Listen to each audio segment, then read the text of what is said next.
When you picture a queen, what comes to mind first? A woman frozen in gold leaf on a history book page. Perfect posture, distant eyes, a crown that never slips. It is a tidy image, reassuring and polished, as if royal life were made of ceremonies, portraits, and well-rehearsed speeches. But behind those heavy doors of stone and velvet, far from the gaze of ambassadors and chroniclers, the lives of queens were messier, stranger, and far more human than most official stories admit. Tonight we are going to open those doors, gently, and walk into the private world of crowns, not the public processions and glittering banquets, but the quiet rooms at the end of long corridors, the whispered conversations by candlelight, the hurried letters burned before dawn. We will wander through the private lives of queens, where desire could be a weapon, affection could be a liability, and a single rumor could be more dangerous than an army. For as long as people have written about powerful women, they have wrapped them in scandal. A queen smiles at the wrong person, hesitates at the wrong moment, or dares to love on her own terms, and suddenly a story begins to grow around her. She becomes a seductress, a monster, a saint, a victim, or all of these at once, depending on who is holding the pen. Sometimes there is a grain of truth in the rumors. Sometimes there is a mountain of invention. Almost always, there is fear. Fear of a woman who can influence a king, shape a dynasty, or rule in her own name.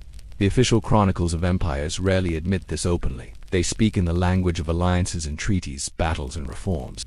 Yet if you read between the lines, you start to see the shadows of bedrooms and private gardens, of secret notes and late-night councils, a marriage that suddenly collapses, a king who changes his policy after a quiet conversation with his wife, a succession crisis that begins, not on the battlefield but in a bedchamber where someone was, or was not, invited. Some of the queens we will visit tonight are legendary names, wrapped in layers of myth. Others lived at the edge of fame, their stories half erased or flattened into footnotes. Some were accused of wild affairs, of forbidden lovers and dangerous passions. Others were condemned for the opposite, for loving too much, too faithfully, too openly in a world that wanted their feelings to stay invisible. Behind each scandal there was a real person, walking on cold stone floors, wearing heavy fabric, living in a body that tired, a heart that ached, a mind that plotted or simply tried to survive. As we move from ancient palaces on the Nile to stone fortresses in medieval Europe, from shimmering Byzantine halls to icy northern courts in distant Asian capitals, we will keep something important in view. There is the story written at the time, usually by men with strong opinions and clear loyalties. There is the story repeated later, growing more dramatic with each telling.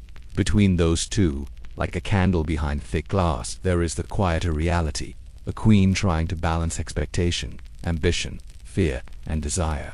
Some of what you will hear is well supported by records. Some of it lives in a gray area, where historians argue and evidence is thin. Some tales are almost certainly inventions, born from envy, hostility, or the simple human love of gossip. Whenever we step onto that uncertain ground, I will tell you, something is a legend, a rumor, or a disputed version. It will remain exactly that in our story, an echo, not a proven fact. The point, tonight, is not to judge these women, or to celebrate scandal for its own sake, but to understand why their private lives were so carefully watched, so eagerly discussed, and so easily twisted. As you listen, you do not need to remember every date or title. This is not an exam. Think of it instead as drifting through a gallery at night, when the crowds have gone home and the portraits seem to breathe a little more freely. We will pause in front of each queen just long enough for her to feel like a person, not just a name under a crown. You may find yourself sympathizing with women you were once taught to despise, or questioning stories you have heard so many times that they seemed unquestionable. The world outside your room may still be awake, bright and noisy, but here we will go at a different pace, calm, unhurried, curious. The palaces are quiet now, their great halls dark, their courtyards empty. Only a few candles burn in the private apartments, where queens once laughed, argued, whispered plans, or stared at the ceiling, wide awake and wondering what would happen to them in the morning. As we begin this slow walk through their secret histories, let the noise of the day fall away a little. Settle in, breathe, and follow the faint light of those distant rooms, where power and intimacy were so tightly interwoven that the world could change because of a single closed door. Imagine for a moment that you are not thinking about a specific queen at all, but about the idea of queenship itself. A crown is not just a pretty object. It is a kind of contract. It says that this person is the visible center of a world made of laws, armies, churches, and taxes. Yet in almost every monarchy there is another, quieter contract. the expectation that the queen will provide children, behave with perfect decorum, and never let her private desires disturb the surface of the state. In public, she is a symbol. In private, she is expected to be almost invisible. This tension between dazzling visibility and enforced invisibility is what made the private lives of queens so volatile. Their bodies were treated as political property. A queen's pregnancy could end wars, unite rival families, or secure fragile alliances.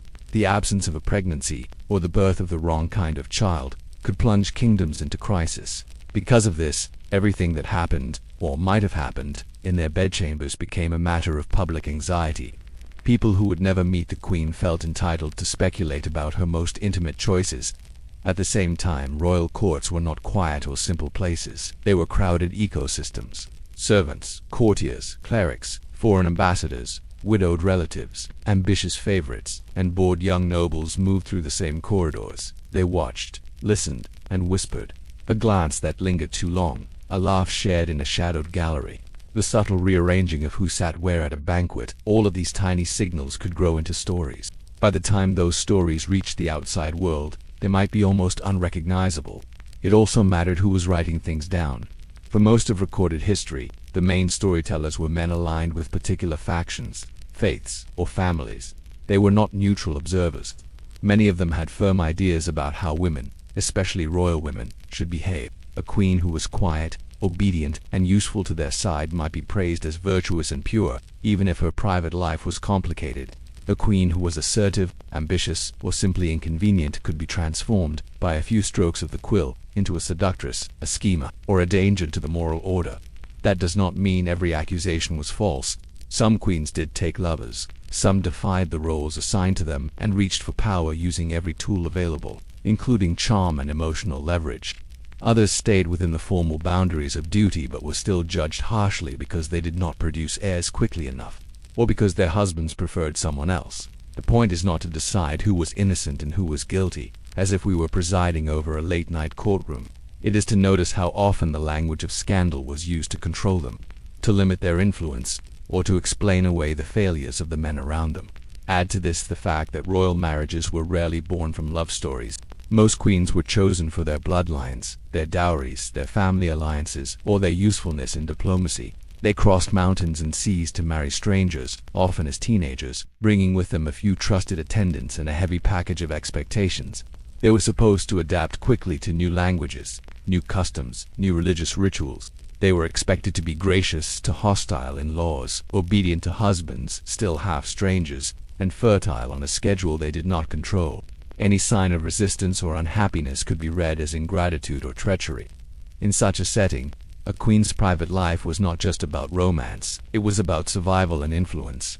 A queen who could win her husband's affection might protect her children from rivals at court. One who had the confidence of influential advisors, or the loyalty of her household, might secure a degree of independence, a little room to breathe. One who had neither affection nor loyal allies was dangerously exposed. In that vulnerable space, even the smallest misstep, or something that only looked like a misstep, could become a pretext for disgrace or removal. As we begin to look at specific queens, keep this landscape in mind. Each rumor we meet grew in a court where gossip was currency and fear of disorder ran deep. Each love story, tragic or complicated, unfolded in rooms where someone was always listening outside the door. When we watch these women stepping through their own lives, it helps to remember that the scandalous stories were never just about passion. They were also about the people who needed those stories to be believed. Our journey into scandal has to begin with a queen whose reputation was practically built out of propaganda. Cleopatra VII of Egypt has been called many things: seductress, sorceress, destroyer of men. Yet if you peel back the Roman speeches and the later plays, you find someone very different from the femme fatale of legend. You find a highly educated, multilingual ruler at the head of a fragile kingdom, standing between aggressive Roman generals and the survival of her dynasty. The scandal of Cleopatra's love life is, in many ways, a Roman story about their own anxieties. Cleopatra did not inherit a calm, rich, secure Egypt. She came to power in a dynasty already fraying at the edges, with rivals inside and outside the palace. The Ptolemies were Greek rulers who had sat on Egypt's throne since the time of Alexander the Great, and by Cleopatra's day, their world was shrinking. Rome was the new gravitational center, pulling everything into its orbit. For a queen in Alexandria, survival meant understanding Rome, speaking its languages, and, when necessary, sitting across from its most dangerous men and convincing them that Egypt was more useful alive than dead. By ancient accounts, Cleopatra could speak many languages and prided herself on dealing with foreign envoys without interpreters. She grew up surrounded by scholarship, in a city shaped by the great library of Alexandria and by centuries of Greek and Egyptian culture woven together. To her, charm and conversation were tools of statecraft, as important as ships and soldiers. When Julius Caesar arrived in Egypt, he did not meet a helpless beauty drifting through palace halls. He met a young queen who needed a powerful Roman ally and was fully capable of presenting herself as exactly the woman he needed to see. Their relationship, whether emotionally deep or mostly strategic, was always political. Cleopatra needed Caesar to secure her throne against rival claimants and to stabilize Egypt's finances. Caesar needed Cleopatra's wealth and grain to support his own campaigns and to strengthen his position in Rome. When she bore him a son, little Caesarion, that child was not just the product of a private affair. He was a living symbol of a possible new order, a bridge between Rome and Egypt that many in the Roman elite found deeply unsettling. A foreign queen with a Roman heir was not a comforting thought to conservative senators. After Caesar's assassination, Cleopatra's world shifted again. The next powerful Roman to step into her life was Mark Antony, charismatic, ambitious, and locked in competition with his fellow triumvir Octavian. Their partnership, once more, blended personal and political needs. Antony needed Egypt's resources and Cleopatra's support in his eastern campaigns. Cleopatra needed a Roman champion who would protect her children and her borders. Together they created a miniature court of their own, full of ceremony, luxury, and shared power, which gave Octavian an easy target. It was simple to point at the two of them and call it decadence rather than strategy. Octavian, who would later be known as Augustus, understood the power of a well-told story. He could not just fight Antony, he had to explain why the fight was necessary, why Rome's honor was at stake. So Cleopatra became, in his speeches and in the writings that followed, the ultimate dangerous foreign woman. She was painted as the one who bewitched Antony, who dragged a good Roman away from his duties, who plotted to move Rome's center of gravity to the east. Her intelligence, wealth, and determination were recast as manipulation, excess, and lust. It is striking how often Roman sources talk about her perfume and parties, and how rarely they admire her administrative skill. In this retelling, Antony did not lose a civil war because of his own political miscalculations, or because Octavian was ruthless and efficient. He lost because a woman led him astray. That was a comforting story for Romans who did not want to believe that one of their heroes had simply been outmaneuvered. It was also a familiar pattern. When powerful men fall, blame the woman near them. Rumors about Cleopatra's supposed appetite, her wild banquets, her magical charms, all of these details fatten the tale, like decorations added to a costume until the person underneath is hard to see. We do not know exactly what Cleopatra felt for Caesar or Antony. Ancient writers were not interested in her private emotions except when they could be used to make a point. What we can see more clearly is that she knew how to use proximity, performance, and affection in the service of her goals. She hosted elaborate meetings, staged dramatic entrances, and crafted a public image that blended Egyptian and Greek traditions with subtle nods to Roman expectations. In another world, this might have simply been admired as excellent leadership. In the world she actually lived in, it helped condemn her as a threat to the proper order of things. When defeat finally closed in, after the naval disaster at Actium and the slow collapse of Antony's position, Cleopatra faced a last decision about how her story would end. Rather than be paraded through Rome as a trophy in Octavian's triumph, she chose death on her own terms, in her own city, with her chosen symbols around her. Even here, legend quickly filled the gaps. A serpent, a needle, an ointment, a secret method. Roman authors argued and embellished. What matters, for our quiet purposes tonight, is that the same people who had spent years turning her into a monster now also wrote the closing chapter of her life. They made sure that future generations remembered Cleopatra primarily as a seductress, not as a ruler who had tried, against long odds, to keep her kingdom independent. If we listen carefully through the static of that propaganda, we can hear a more complex woman breathing beneath it, a queen who used love and alliance as weapons because every other weapon in her hands was smaller than Rome. Her scandalous private life looks different when you remember that for Cleopatra, survival and affection were never entirely separate. With her, the pattern begins. Powerful women written as temptresses, their real achievements hiding in the shadows behind a curtain of perfume and gossip. Soon we will see how other queens had that same curtain pulled over them in very different courts. If Cleopatra was ruined on paper by her enemies in Rome, another queen was nearly buried under the stories told about her early life. In the glittering, suspicious world of Constantinople, Empress Theodora walked a path that many of her critics never forgave. To them she was proof that the empire had lost its mind, a former performer on the stage, perhaps even a courtesan, lifted into the sacred purple and seated beside the emperor himself. To her supporters, and to many modern historians, she was something far more interesting, and far more unsettling to polite society. She was a woman who refused to stay where she had been placed. When Theodora was born, no one was polishing a crown for her. Her father worked with performing animals in the hippodrome, the great racing stadium of the city. Her childhood was closer to the noise and sweat of popular entertainment than to the formal rituals of court. Theodora's early years are described in hostile sources that clearly intend to shock their readers. They paint her as a girl who appeared on stage, danced, joked, and eventually sold her company to the powerful men who frequented that world. How much of that is literal truth and how much is exaggeration is difficult to know. The writers describing her seem almost delighted to linger on the details, as if they want their readers to feel outraged that such a person could ever sit on a throne. What is clearer is that Theodora learned early how to read a crowd, how to survive on charm, and how to move through a city that could be both indulgent and cruel. At some point she left Constantinople, traveled, and then returned with a reputation for being clever, self-possessed, and strikingly charismatic. By the time Justinian noticed her, she was no naive innocent stumbling into the palace. She was a woman who understood how people behaved when they believed no one important was watching, and she carried that knowledge with her into the most guarded rooms of the empire. Justinian himself was an unusual match for her. He was already a rising force, a man from modest provincial origins, who had climbed into the inner circle of power through ability and the support of his uncle, Emperor Justin. He was deeply religious, intensely serious about law and order, and fascinated by the machinery of empire. To many in the old aristocracy, Justinian was already slightly unsettling, talented, ambitious, but not from one of the great ancient families. When he chose Theodora as his partner, it felt to them like the social order had tilted. The law at the time formally blocked men of high rank from marrying certain kinds of women, including actresses. Justinian had that law changed.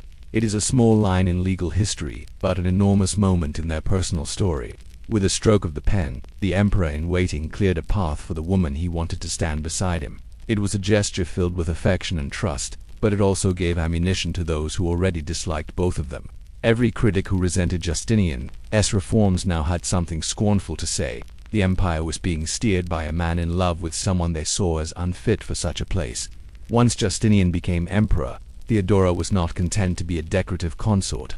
She sat in councils, received envoys, and influenced policy. In surviving records, she appears again and again as a voice in favor of stability and strength, especially when crises broke out. The most famous of those crises came in the form of the Nika riots, when factions of chariot racing fans and discontented citizens turned the hippodrome into a furnace of fury. The city burned, crowds roared against the emperor, and many of Justinian's advisors urged him to flee. In that moment, Theodora reportedly delivered a short speech that still echoes through the ages. It is quoted with small variations, but its heart is the same. She insisted that royal purple made a fine burial shroud, that she would rather die a ruler than live in exile. She reminded the men around her that every person must die once, and that it was better to meet that fate with dignity. Whether the words are exact or polished by later writers, the effect they describe is clear. Theodora refused to run. Justinian stayed. Loyal generals crushed the revolt. The empire held from that day on. No one could honestly pretend she was just a pretty ornament on the throne, yet success did not erase her past. Later chroniclers, particularly those who disagreed with her religious policies or resented her influence, went back to those early years and painted them in the darkest colors they could find. They described lurid scenes from her youth, delighted in the contrast between those stories and the solemn ceremonies of the palace, and suggested that she never really changed. A young woman trying to survive in a harsh entertainment world became, in their hands, a lifelong symbol of corruption, as if no transformation or growth were possible. It is important to notice what those writers choose to emphasize and what they gloss over. They dwell on her supposed lovers but hurry past her work helping women trapped in exploitation, including laws Justinian enacted that are thought to reflect her concern for those on the margins. They rehearsed again and again the insults shouted at her by enemies. but spend fewer words acknowledging that she co-ruled one of the most powerful states of her time. It is easier, in many minds, to believe that an empire nearly fell because of a woman's sins than to admit that social tensions, economic strain, and political rivalry were complicated and difficult to control. Theodora's scandalous reputation rests on this uneven foundation. Was she a child of the stage who rose to the highest rank in the land? Almost certainly. Did she live a life in her youth that would have shocked conservative clergy? Very likely. Did she remain that same person, unchanging, once she wore the crown?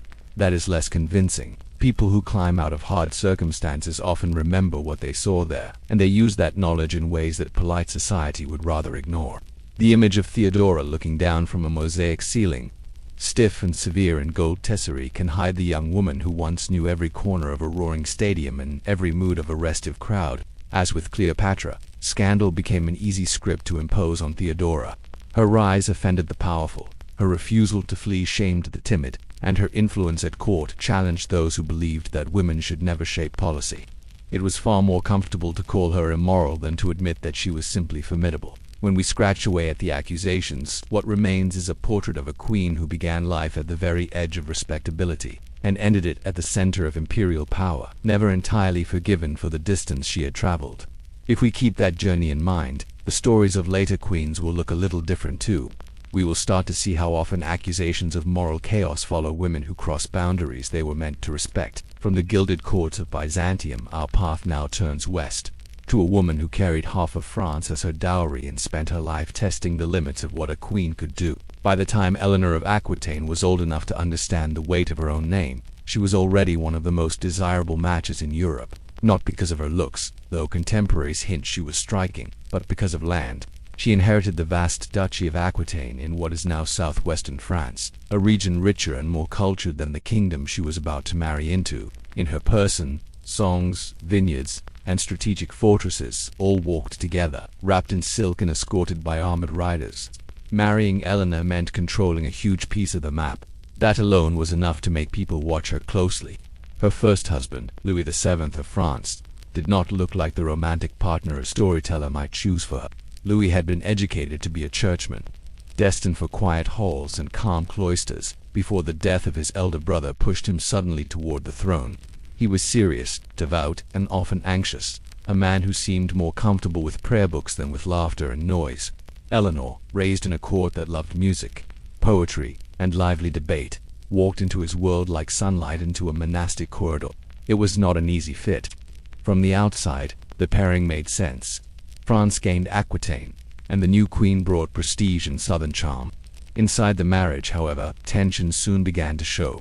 Eleanor had grown up surrounded by troubadours, by tales of daring knights and spirited ladies who spoke their minds. She was used to expressing opinions and being listened to. Louis, bound by his piety and by the expectations of his advisors, often seemed overwhelmed by her outspokenness when he made decisions she disliked. She did not always hide her displeasure, and the court took note. Their most famous joint adventure, the Second Crusade, turned their differences into public spectacle. Fired by religious zeal and political pressure, Louis took the cross and marched east, and Eleanor went with him at the head of her own Aquitanian contingent. This was already unusual. Queens had traveled with armies before, but Eleanor's visible leadership of her vassals and her presence in strategy councils unsettled some observers. On the long, dangerous journey through difficult terrain and suspicious foreign courts, every misstep was blamed on someone, and the queen was an easy target. In Antioch, she visited her uncle Raymond, a charismatic prince who ruled that city. He welcomed her warmly, and she seems to have enjoyed his company and his more flexible, worldly approach to politics. Chroniclers hostile to her later claimed that she lingered too long by his side, that their affection was too obvious, that whispers of an improper relationship began to circulate. What exactly happened between them remains uncertain. There is no solid proof of anything beyond close kinship and political sympathy, but rumors do not require proof to thrive. The idea of a queen enjoying someone else's company more than her husband's, especially in a foreign land, was enough to set tongues wagging. Louis, already struggling with military setbacks and personal doubts, did not handle the situation gracefully. Whether he believed the gossip or simply felt overshadowed, he pulled Eleanor away from Antioch and back under his more direct control. From that point on, the cracks in their marriage widened. The crusade itself went badly. and when the royal couple finally returned to France, the glow of religious adventure had faded into a haze of disappointment and mutual resentment. People who had once cheered their departure now muttered about bad omens and divine displeasure. Within this strained atmosphere, the question of heirs grew more urgent. Eleanor and Louis had 2 daughters but no surviving son. In a world that obsessed over male succession, this absence became another source of pressure, especially for the Queen. Many people, then and now, forget that fertility trouble in royal marriages was almost always blamed on the woman. The possibility that the king might be part of the problem did not fit the story people wanted to tell. As the years passed and still no boy appeared, some began to suggest that God disapproved of the union. Others hinted that the couple were simply unsuited, that Louis' pious restraint and Eleanor's spirited nature were somehow blocking harmony. Eventually, the idea of annulment moved from private thought to public discussion. Officially, the marriage was dissolved on the grounds of consanguinity. The couple were too closely related by blood according to church rules, a fact that had been known from the beginning but suddenly became relevant. Unofficially, everyone understood that this tidy legal phrase wrapped up a bundle of other problems. There were the political disappointments of the Crusade, the absence of a male heir, the tension between king and queen, and the growing sense that their personalities simply could not coexist in the roles expected of them. For Eleanor, the annulment might have been an ending. It could have closed her story as the difficult queen who failed to give France a son and wandered too close to scandal abroad. Instead, she turned it into a beginning. Freed from Louis, she regained control of Aquitaine as its duchess in her own right. She was still young, still powerful, and now untethered from a marriage that had grown cold. The world noticed. So did ambitious men. The idea of Eleanor alone, traveling back through her lands with her titles and wealth but without a husband, created a different kind of nervous excitement. Suitors, friends, and enemies all understood that whoever reached her first might change the political landscape of Europe. The stories that arose about what happened next were full of urgency. Some claimed would-be abductors lurked along her route, ready to seize her in her territory in one bold move. Whether those tales were exaggerated or not, they captured the truth that Eleanor's value as a bride had not diminished. If anything, her proven strength of will made her more of a prize for a man confident enough to handle her. Within a matter of weeks, she made a choice that would redefine not just her own life but the fate of 2 kingdoms.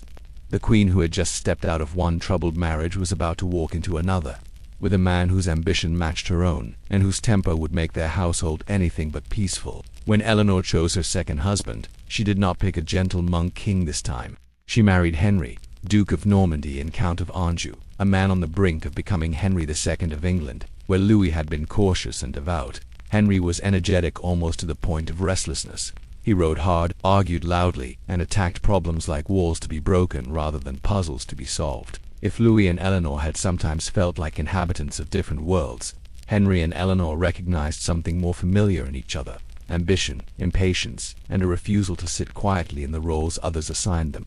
Their union created a political map so large it made people squint.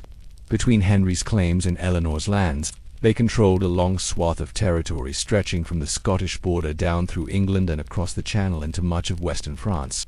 People would later call it the Angevin Empire, though it was more a patchwork of loyalties than a tightly knit state. Still, it gave the couple enormous influence. It also placed them at the center of a complicated web of vassals, bishops, local customs, and watchful neighbors, any of whom might use the slightest hint of discord at the top as an excuse to move. In the early years the match seemed vigorous and fruitful. Eleanor bore Henry several children, including the future kings, Richard and John. The royal nursery grew crowded and noisy from the outside. This looked like success. A strong king, a clever queen, promising sons, and more land than either of them had started with. Yet under that surface, the same traits that had drawn Henry and Eleanor together also made them dangerous to each other. Both were strong-willed. Both were used to being listened to. Henry, however, had the advantage of being male in a society that equated authority with masculinity. When their opinions clashed, it was usually Eleanor who was expected to yield. Henry's private life added another layer of strain. Like many medieval kings, he did not see monogamy as central to his identity. He took mistresses, acknowledged several illegitimate children, and seemed to move briskly past any moral doubts about this habit. For a queen like Eleanor, who had brought enormous value to the marriage and who knew her own worth, watching her husband's affections drift so easily must have felt like both an insult and a warning. If his eye could wander from her, it could also turn cold toward her sons, especially if courtiers began to whisper that other heirs might be more pliable. At the same time, Eleanor began to cultivate something that would make her stand out in the cultural memory of Europe, the world of courtly love. In the courts of Aquitaine and Poitiers, poets and troubadours sang of refined, half-hidden desire between noble ladies and their admirers. These were not crude tales of conquest but elaborate games of language and gesture, where a glance, a poem, or a token could carry layers of meaning. Whether or not Eleanor invented any of this is doubtful. These traditions already existed, but she became one of their most famous patrons, hosting gatherings where love, loyalty, and chivalry were discussed as if they were intricate legal codes. This did not mean that the queen was surrounded by secret lovers, as some later stories would suggest. Courtly love poetry often played with boundaries rather than actually crossing them. Knights might swear themselves to a lady's service in language that sounded almost religious, all while remaining faithful husbands in practice. Yet the very idea that a woman at court could become the focus of intense, stylized admiration bothered some observers. To them, it blurred the lines between proper respect and dangerous flirting. It did not help that Eleanor herself was known to speak her mind and enjoy the intellectual and emotional company of clever men. For those inclined to suspicion, the leap from poetry to scandal was short. Rumors about Eleanor's supposed affairs multiplied in the imagination, though evidence for specific liaisons remains elusive. What we can see more clearly is that she cultivated a kind of soft power.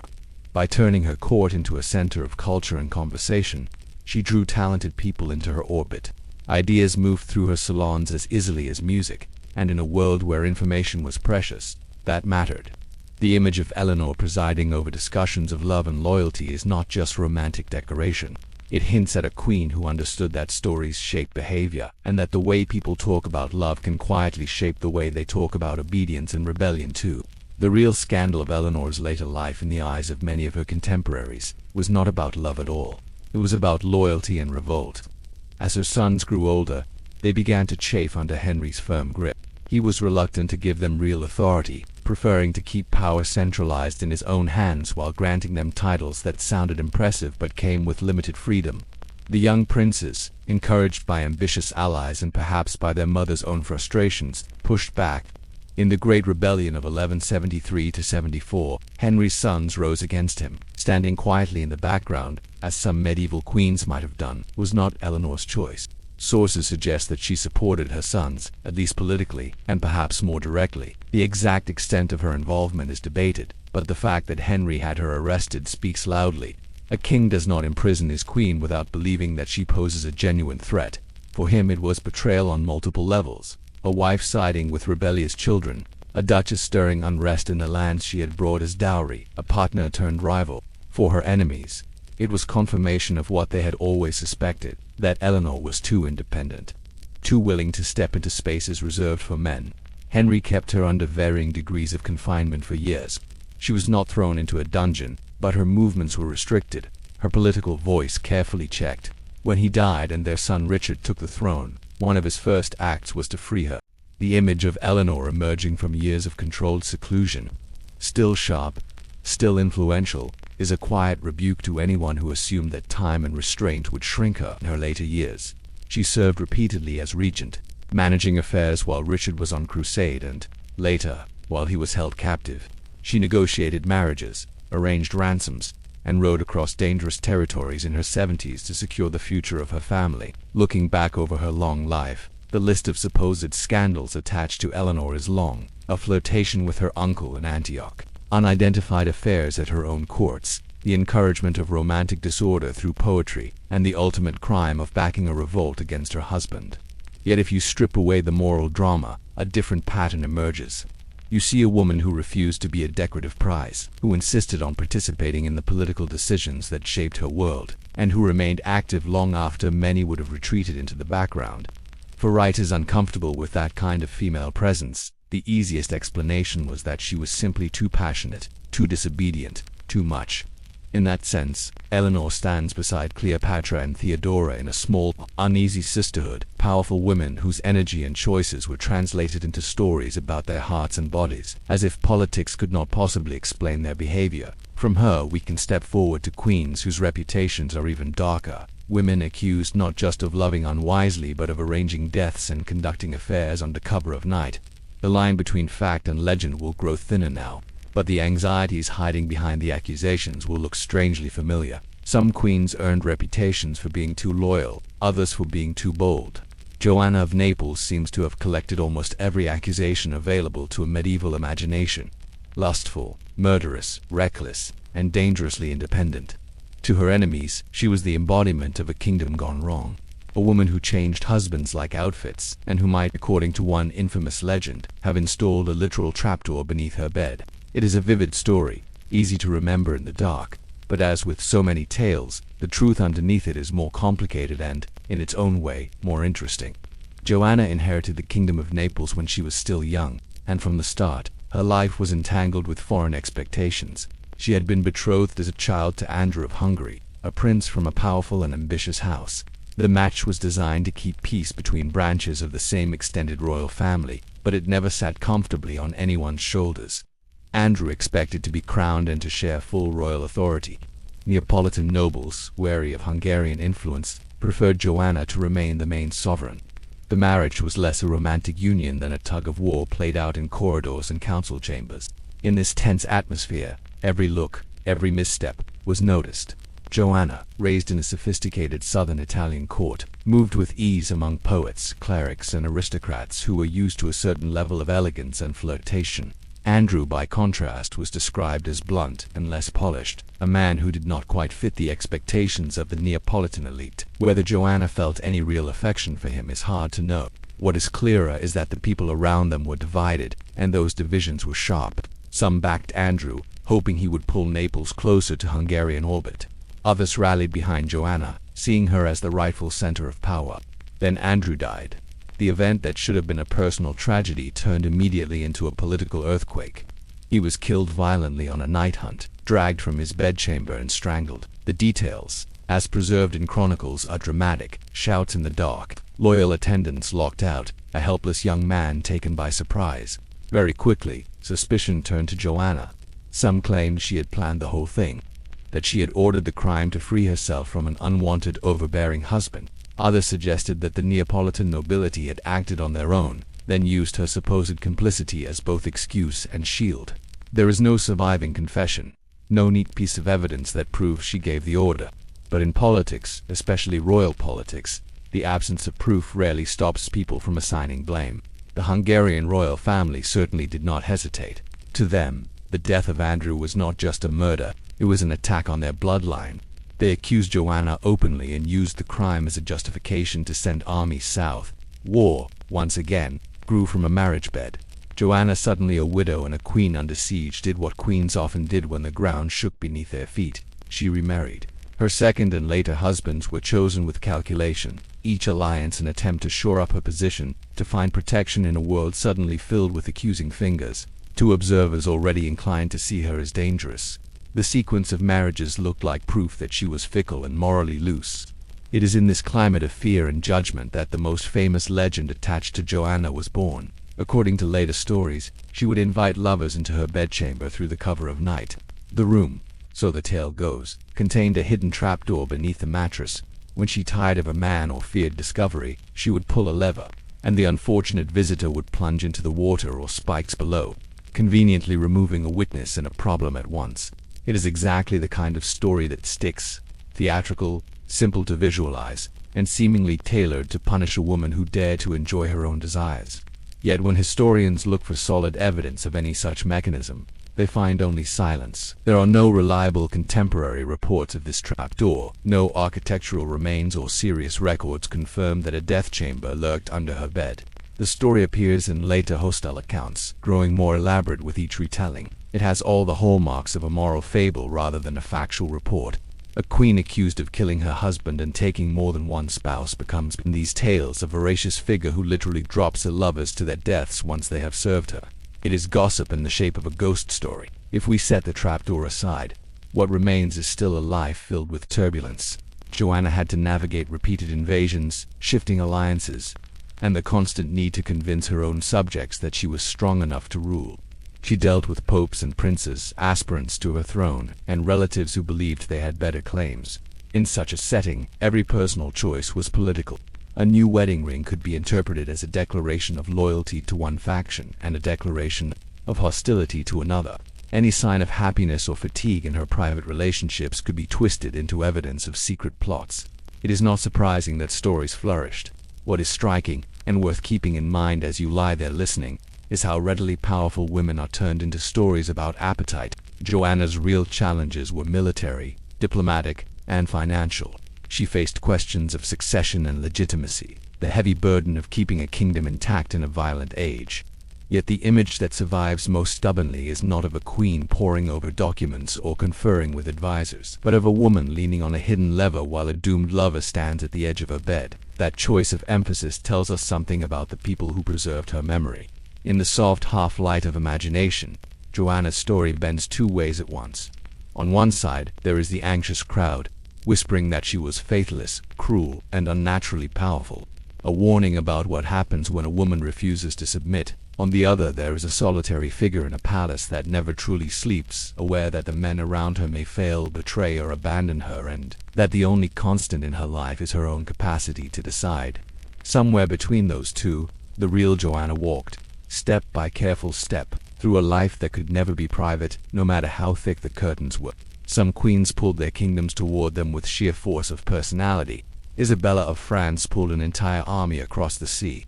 She arrived in England as a very young bride, married to King Edward II. On paper, the match looked perfect. She was the daughter of the powerful King of France. He was the ruler of England, and their union was supposed to bring peace between two eternally suspicious neighbors. But when Isabella reached Edward's court, she found the emotional space beside the king already occupied. Edward had a favorite, Piers Gaveston, and his presence filled the palace in a way no queen could easily ignore.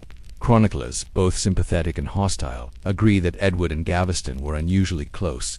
The exact nature of their bond is still debated, but the depth of feeling is unmistakable. Gaveston was loaded with titles and gifts, treated not just as a trusted advisor but as someone at the center of the king's world. For Isabella, who had been trained to expect a husband's respect and at least some degree of affection, this was a difficult landscape. A queen's influence depended partly on her bond with her husband. If his heart and attention were fixed elsewhere, her footing became dangerously unstable. The English nobility did not adore Gaveston either. They saw him as an arrogant outsider who mocked them and siphoned royal favor away from old families. Tensions grew, rebellions flickered, and more than once Gaveston was exiled under pressure from powerful barons. Each time Edward struggled to live without him, and each time he found a way to bring him back. Eventually Gaveston was captured by enemies and executed. The king's grief was open and bitter. Isabella now lived beside a man hollowed out by loss, a husband who may have looked at his young queen and seen not a partner but a painful reminder of all that had been taken from him. For a while, Isabella followed the script expected of her. She bore children, including the boy who would become Edward III. She tried to mediate, to soothe, to play the gentle counterweight to her husband's volatile choices, but where one favorite had fallen, another rose. Hugh Despenser the Younger and his family slid into the vacant space beside the king and wrapped themselves around his authority. They accumulated lands, crushed rivals, and encouraged Edward to treat criticism as treason. Isabella's own estates were seized. Her household was reduced. She was insulted in ways that made it clear she was no longer a cherished queen but an obstacle to be handled. It was in this atmosphere that Isabella was sent to France on what looked like a routine diplomatic mission. Officially, she went to help negotiate over disputed territories and to manage the uneasy relationship between her husband and her brother, the French king. Unofficially, it became her escape hatch. Once in Paris, she refused to return while Despenser still dominated the English court. For the first time in years, she had room to breathe, to think, and to choose allies without someone watching every move she made. One of those allies was Roger Mortimer, an English nobleman who had rebelled against Edward, been imprisoned, and then escaped to find refuge abroad. In him, Isabella found a man who shared her anger and her goals. Many historians believe their political partnership deepened into a romantic relationship. Whether or not that is true in the way later storytellers imagined, their bond was clearly intense. Together they began to plan what few had ever dared, the removal of a reigning king by his own queen and his own son. Isabella gathered support from her French relatives and from English exiles who were tired of Despenser's grip. Mortimer handled much of the military and strategic thinking. Their cause was officially framed as an effort to rescue England from misgovernment and from the tyranny of Despenser. not as a love story. Yet it was almost impossible for observers to separate the two. A queen, a disgraced noble, whispers of affection, and a shared vision of revenge, all unfolding on foreign soil. The elements of scandal lined up neatly, waiting for a later age to give them a dramatic nickname. The she-wolf of France would be born in hindsight, but its shadow already stretched over their enterprise. When Isabella and Mortimer finally sailed back to England with a relatively small invading force, events moved at surprising speed. Nobles who had once obeyed Edward turned to his side. Towns opened their gates. People exhausted by war, famine, and Despenser's greed were ready for a change, and Isabella's banner offered one. The royal government crumbled. Edward fled, was captured, and, under pressure, agreed to abdicate in favor of his teenage son.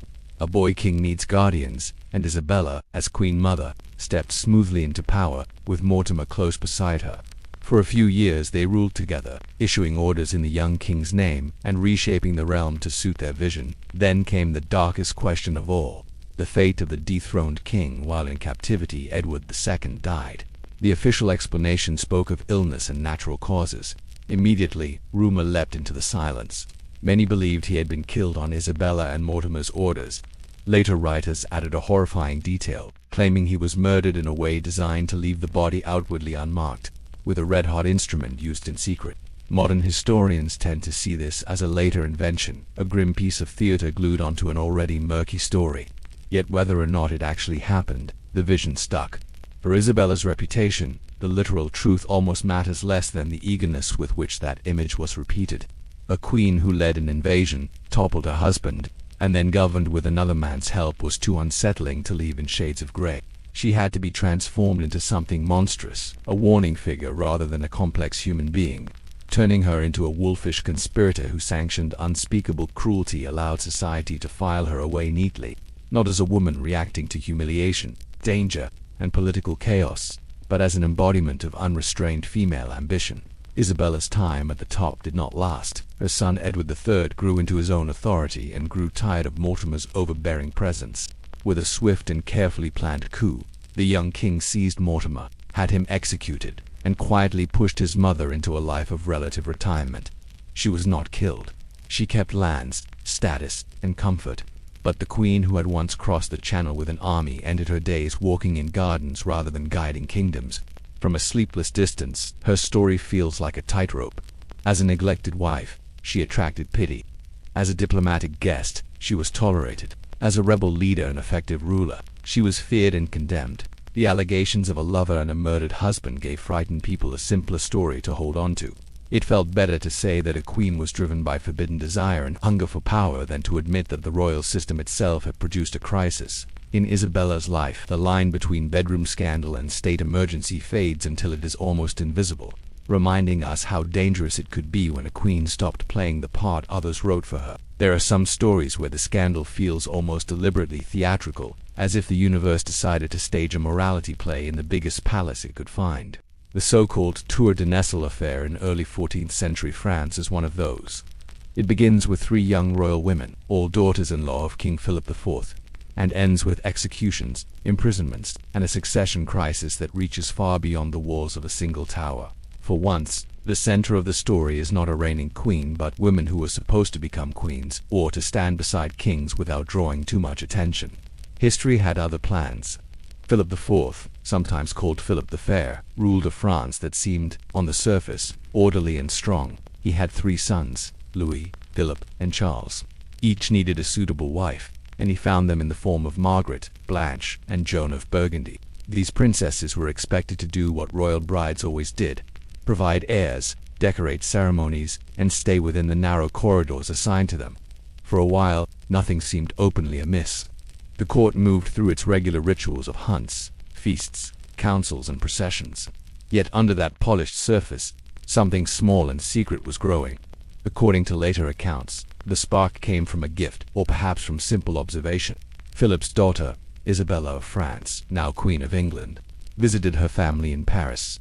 During her stay, she noticed that 2 knights of the lower nobility, the brothers Philippe and Gautier d'Aunay, were wearing finely embroidered purses that she recognized. These embroidered items had been given, she thought, by her sisters-in-law. The implication was not merely that the knights had received presents, but that the presents had been passed to them in circumstances too intimate for comfort. When Isabella returned to England, she reportedly mentioned her suspicions to her father. From that moment, the story shifts from quiet suspicion to harsh investigation. The Dornay brothers were arrested. Under interrogation, almost certainly including physical torment, they confessed to having long-running affairs with Margaret and Blanche. They described meetings in a tower along the Seine, the Tour de Nesle, where the princesses supposedly entertained them in secret while the king's sons were elsewhere. The tower itself, already an imposing structure on the Parisian riverside, became in people's imagination a kind of luxurious hideout, a stone shell containing forbidden passion. Whether those confessions were entirely true, partly true, or a tangled mixture of fact and words extracted under unbearable pressure, we cannot say with certainty. But the royal court treated them as enough. The consequences were swift and brutal. The two brothers were executed in a fashion meant to signal not just punishment, but disgrace. The women, being of royal blood, faced a different kind of response. Public execution of princesses was a step too far for most, even in a society that could be cold. Instead, the accused daughters-in-law were tried, humiliated, and confined. Margaret, wife of the eldest son Louis, was imprisoned in the grim fortress of Château Gaillard. Some sources say she was shorn of her hair and forced into coarse clothing, the contrast with her former finery itself a form of cruelty. She died there, likely of harsh conditions and neglect. Around the time when Louis was maneuvering to free himself to marry again, Blanche, married to Charles, also faced imprisonment, cut off from the life she had known. Joan, wife of Philip, occupied a more ambiguous place in the story. Some versions claim she too was implicated, at least by association, but her powerful family connections and her husband's support helped her avoid the worst. She underwent a period of confinement and inquiry, but was eventually restored to favor. Her name officially cleared enough for her to return to court as queen when Philip became king. Even so, the shadow of the scandal never entirely left her. In that culture, accusation alone could stick to a woman's reputation more stubbornly than any legal verdict. What makes this story especially significant is not only the personal suffering involved, but the way it rippled outward. The legitimacy of children born to the accused women, or those who might yet be born, came into question. If a princess could secretly entertain lovers in a tower, who could say with absolute certainty that her children were of royal blood? For a monarchy built on clean lines of inheritance, this was terrifying. Doubt about paternity was more than a moral worry. It was a potential trigger for civil war, even if the actual timeline of births and alleged affairs made some of these fears less rational than they appeared. The damage was psychological as well as political. Years later, under a different king, the details of the Tour de Nesle would become raw material for plays and romanticized histories. The idea of young noble women slipping away to meet their lovers in a private tower, uncovered by a clever princess, had everything a dramatist might want: secrecy, betrayal, erotic tension, and revenge. Some versions added adornments that probably have little grounding in fact: masks, elaborate signals, almost theatrical staging of the lovers' meetings. The real story, stripped of those flourishes, is already intense enough. It is about what happens when the private lives of royal women collide with the paranoid need for certainty in a patriarchal system. If we look at the events with tired modern eyes, it is tempting to ask quieter questions. How much of what the brothers confessed reflected their actual experiences, and how much was shaped by the pain of interrogation and the expectations of their questioners? Were Margaret and Blanche reckless, desperate for affection, or perhaps simply careless in a way that would have drawn gossip even if nothing physical had occurred? Or were they caught in a perfect storm of suspicion, their actions amplified because the court needed scapegoats for deeper tensions? The records do not answer these questions neatly. They show us outcomes, not inner thoughts. For the sleepless listener, what matters is less the exact choreography of the tower meetings and more the pattern they reveal. Once again, the perceived misbehavior of women at the very top of society became a convenient explanation for political and dynastic anxieties. Instead of looking at structural problems, people could point to individual sin. Instead of admitting that succession is always, in some sense, a gamble, they could insist that disaster came from female weakness and betrayal. Margaret and Blanche, confined in their lonely fortresses, carried not only the weight of their own choices, but the fears of a kingdom that could not bear the idea that its foundations might be unstable for reasons beyond anyone's control. As the centuries turned, the Tour de Nesle remained a stain on the memory of the French royal house, a story told and retold whenever people wanted to hint that luxury breeds corruption. The women at its center never had the chance to explain themselves, to say what they had done or not done in their own words. They exist for us only as figures in a tale constructed by others, their silenced voices echoing through the stone corridors of an old tower beside a quiet river. From that tower, lit in imagination by moonlight and whispers, we step back and widen our view again, to think about why the smallest movements in a queen's private world could shake thrones so profoundly. If you listen long enough to royal gossip, you might start to think that every queen spent her nights sneaking through hidden corridors and plotting with forbidden lovers. The truth, as usual, is more tangled and less dramatic. To understand why certain stories explode into legend while others hardly leave a trace, it helps to look at the unwritten rules that shaped ideas of fidelity at court. These rules were not carved on stone tablets, but everyone knew them, and queens knew them most of all. In theory, both king and queen were expected to be faithful. Marriage, especially at the top, was wrapped in layers of religious and legal language. Priests spoke of holy unions. Lawyers spoke of contracts. Chroniclers praised the harmony of royal couples in tones that could sound almost sentimental. Yet practice did not match principle in a simple way. Kings, surrounded by power and flattery, often took mistresses with little fear of formal punishment. Their infidelities could cause pain and political headaches, but they were rarely treated as crimes against the state. For queens, the standard was very different. Because royal succession depended on certainty about children, any hint that a queen might be involved with someone other than her husband felt like a direct attack on the future of the dynasty. If a king strayed, he insulted his wife and offended moralists. If a queen strayed, she supposedly put the entire realm at risk. At least, that is how it was often framed. The result was a double standard so sharp it could cut. A king's affair might end in awkwardness or a rearranged household. A queen's suspected affair could end in imprisonment, divorce, or death.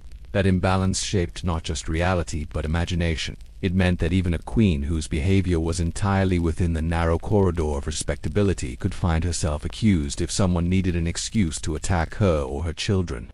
A quiet conversation with a young nobleman, an exchange of letters with a trusted courtier, even an honest attempt to gather information through informal channels could be twisted into something more.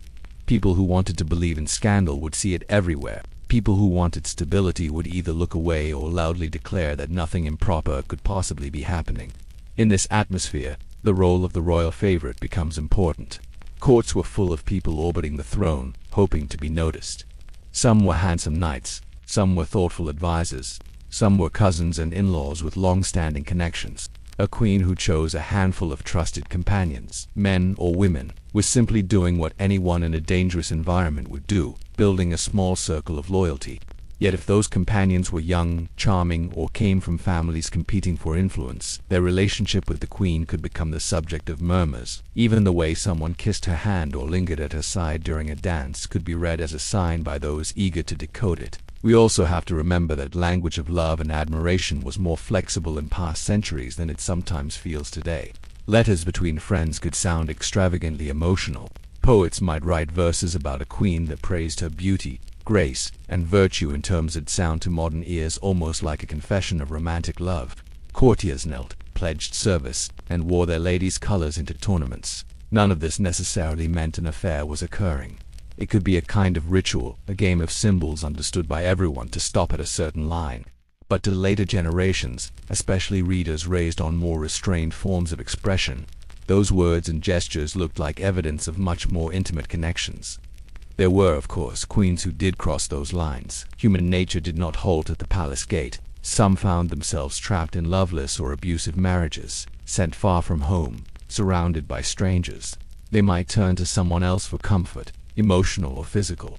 In rare cases, those relationships left traces in letters, in scandalized testimonies, or in sudden severe punishments. Yet even then, the story is not simply one of reckless passion. Power, fear, and opportunity were always part of the equation. A queen might seek an ally as well as a lover, someone who could help her defend her children or navigate a hostile court.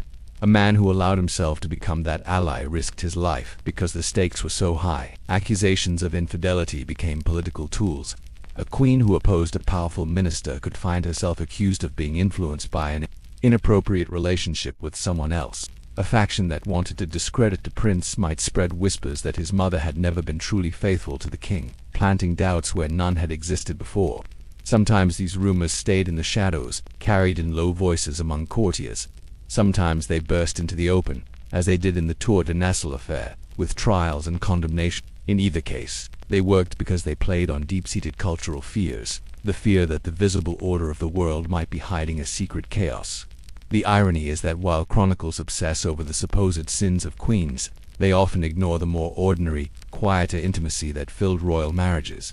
The scheduled nights when king and queen were expected to share a bed, the awkwardness of two people who barely knew each other at first, slowly learning each other's moods, the way religion, illness, childbirth, and age altered their physical relationship over time. None of that left the same neat, scandalous marks in the record as an alleged affair. Yet for many queens, those everyday negotiations shaped their lives far more than any whispered rumor in a corridor. For the listener lying awake, it is useful to remember that scandal stories are, by their nature, loud. They were designed to be repeated, remembered, and passed on as warnings or entertainments. They survived precisely because they were juicy enough to keep the quieter truths of married life at court. The small compromises and acts of kindness, the shared jokes and long silences, did not always make it into the official histories. When we read about a queen accused of taking lovers, we are usually seeing only the tip of a much larger, mostly invisible structure of obligation and emotion. As we move forward, some of the queens we meet will be genuinely entangled in dangerous relationships.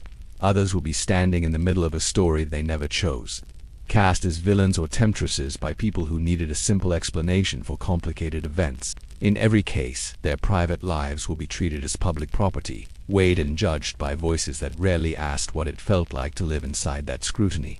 With that in mind, we can turn to one of the most famous examples of how a queen's personal choices, or the choices people attributed to her, reshaped a whole kingdom and a whole church. If there is one queen whose private life has been examined from every possible angle, it is Anne Boleyn. Her story has been told so many times that it risks feeling like a costume drama rather than the life of a real person. Yet at its core, the scandal of Anne Boleyn is quite simple. She did something that many noblewomen tried and failed to do. She stood in front of a king who was used to taking what he wanted and said, "Not like that."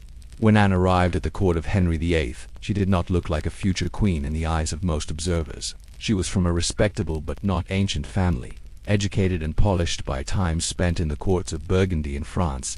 Those years abroad had given her something that English courtiers found both fascinating and faintly unsettling: a confident grace, a sharp intelligence, and a way of talking that made people lean in. She could dance, joke, argue about theology, and hold her own in conversations that many women were expected to sit out. Henry, who loved both physical and verbal games, noticed. At first, Anne filled a familiar role. Kings often chose favorites from among the ladies who served their queens. A new face at court, a quick smile at the right moment, and a quiet door opened. Henry had taken mistresses before with little fuss. What he did not expect was for this particular woman to adjust the script. Anne, whether on her own initiative or with guidance from her ambitious family, did not simply fall gratefully into the king's arms. She drew a line and stepped back. She would not, she said in effect, be just another passing companion. If Henry wanted her fully, he would have to change her position in a way that would be visible to the world. This refusal was both dangerous and powerful, for a king who was used to his wishes smoothing the world around him. Being told no in this way may have turned curiosity into obsession. Henry was already dissatisfied with his long marriage to Catherine of Aragon, frustrated by the lack of surviving sons and by what he interpreted as a sign that God disapproved of the union.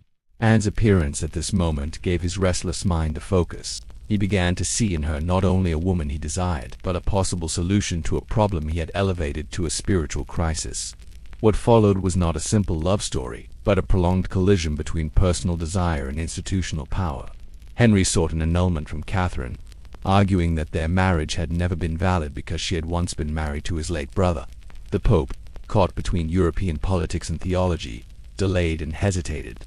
Catherine, a proud and devout woman, refused to step aside quietly. As years went by, Anne stayed near Henry, accepting gifts, exchanging letters, but still holding that line. For many people at court and beyond, this was the moment she became a villain. They saw a queen, Catherine, pushed aside after decades of service, and a younger woman, Anne, who seemed to benefit from the pain. From Anne's perspective, we can imagine a different picture. She had become bound up in a process too large to easily escape. If she had suddenly withdrawn, it would not have restored Catherine's happiness or changed Henry's mind about wanting a new marriage. It might only have left her family exposed and herself disgraced. Instead, she doubled down, stepping into the role Henry wanted for her. When the king finally broke with Rome, setting in motion the English Reformation and proclaiming himself head of the church in his realm, Anne was at his side. They married. She was crowned queen. For a brief, glittering moment, she appeared to have succeeded beyond anything she could have imagined as a girl. But the same currents that had lifted her now became dangerous. The entire kingdom had been shaken to allow this new marriage. Expectations for Anne were brutally high. She needed to produce a healthy male heir quickly, to prove that the dramatic break with the past was justified. Instead, her first child was a girl, the future Elizabeth, whom Henry liked but did not see at the time as the answer to his longing. Miscarriages followed. Each loss not only caused personal grief but chipped away at her perceived purpose. In a court where fortune moved like the tide, some of Henry's advisors began to look for ways to plant their feet on more solid ground. Anne's personality did not help her in this dangerous phase. The intelligence and wit that had once charmed Henry could now irritate him when he was in a dark mood. Her sharp tongue won her enemies among courtiers who preferred a queen who kept her opinions quieter. She argued with the king, supported religious reformers he sometimes found too bold, and clashed with those who missed the simpler days when Catherine presided gently over feasts and ceremonies. A woman less vividly herself might have slipped into a more cautious posture. Anne seems either unwilling or unable to become that softer figure. When Henry's eye began to wander again, this time toward Jane Seymour, the stage was set for a brutal reversal. The king needed a way out. An annulment like the one that had removed Catherine was politically awkward. It would raise uncomfortable questions about his own judgment. Instead, his ministers constructed a case that painted her not as an unfortunate disappointment, but as a criminal. She was accused of adultery with multiple men at court, of incest with her own brother, and of conspiring to harm the king. These were not gentle charges. They were designed to annihilate her reputation and clear the path for a fresh start. More than historians reading the surviving evidence find the case against her deeply unconvincing. The alleged encounters sometimes took place at times when records show she was elsewhere. The number of supposed lovers seems almost theatrically excessive, more like a nightmare invented by a jealous husband than a plausible pattern of behavior for a queen under constant observation. The accused men, including her brother, went to their deaths protesting their innocence. Yet in the compressed world of Tudor politics, proof was less important than the king's will. Once Henry accepted the story, or chose to accept it, there was no safe path back for Anne. Her execution was staged with the same attention to symbolism that had once surrounded her coronation. Instead of a common axe, a swordsman from Calais was brought, a gesture of royal mercy that also underscored how unusual her case was. On the scaffold, by most accounts, Anne spoke calmly, avoiding open criticism of Henry. In a final act of controlled self-presentation, she chose words that might protect her daughter, Elizabeth, from any further wave of anger. The woman who had once rewritten the rules of access to the king met her end with a kind of theatrical dignity, aware that people were watching and that stories would be told. Those stories have rarely stopped circling around her private life. Was she truly in love with Henry, or did she see him primarily as a means to an end? Did she ever consider stepping aside, or was that door closed to her almost from the moment she first refused him? Was she as sharp and biting as some sources suggest, or has her image been sharpened by generations that needed her, either as the ultimate seductress or as an early feminist martyr? The honest answer is that we will never know exactly what she felt in the quiet moments between audiences and ceremonies. What we can see is the outline of a woman who tried to thread a needle that might never have been passable, using desire as a ladder in a world that was happy to let her fall once she had served her purpose. In the long view of history, the most important child of her failed queenship, Elizabeth, would sit on the throne for decades and become one of England's most admired rulers. That irony is almost too neat for fiction. The woman condemned as an adulteress and traitor gave birth to a queen whose unmarried status would later be turned into a symbol of almost mystical purity.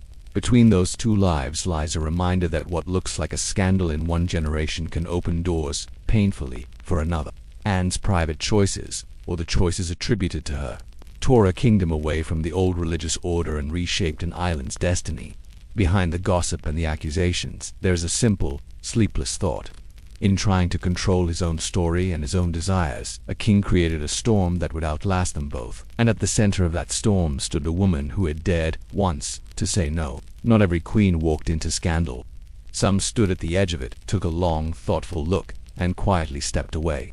Christina of Denmark is one of those rare figures whose most famous line is not about what she did, but about what she refused to do. In a world where marriages were weapons and women were often those weapons, she managed a small, sharp act of self-preservation that still rings with dry humor centuries later. Christina was born into trouble. She was a niece of the Holy Roman Emperor Charles V and the daughter of a Danish king who lost his throne. As a child, she was married off to the Duke of Milan, a man much older than she was, in one of those political unions that made more sense on a map than in a nursery. The marriage did not last long. Her husband died when she was still very young, leaving her a widow with a heavy title and, unusually for the time, a degree of independence. As a young widow of high rank, she became a valuable piece on Europe's diplomatic chessboard. Widowhood could be dangerous, but it could also be liberating. A maiden princess had little control over whom she would marry. Her family decided, and she obeyed. A widow with a dowry and no children, however, was a different proposition. She had already fulfilled her basic duty by entering one marriage. If she married again, the bargaining had to take her wishes into account at least a little, or risk her quietly dragging her feet. Christina's personality, as glimpsed through surviving letters and reports, was lively and intelligent. She understood that her hand in marriage was valuable, and she had watched what happened to women who accepted crowns without looking closely at the men who offered them. And to Henry VIII of England, by this time already infamous across Europe for his marital history, when Christina came into his field of vision as a potential bride, his first 2 marriages were behind him. The first had been annulled after a long, bitter struggle. The second had ended with Anne Boleyn's execution. The third, to Jane Seymour, had produced the male heir he so desperately wanted, but Jane herself had died shortly after childbirth. Henry was once again a widower, older, more temperamental, and carrying the shadows of his past decisions like a train behind him. From a purely political standpoint, an alliance with Christina made a certain sense. She had imperial connections, and her marriage could help soothe the tense relationship between England and the massive Habsburg domains. Portraits were exchanged, as was customary.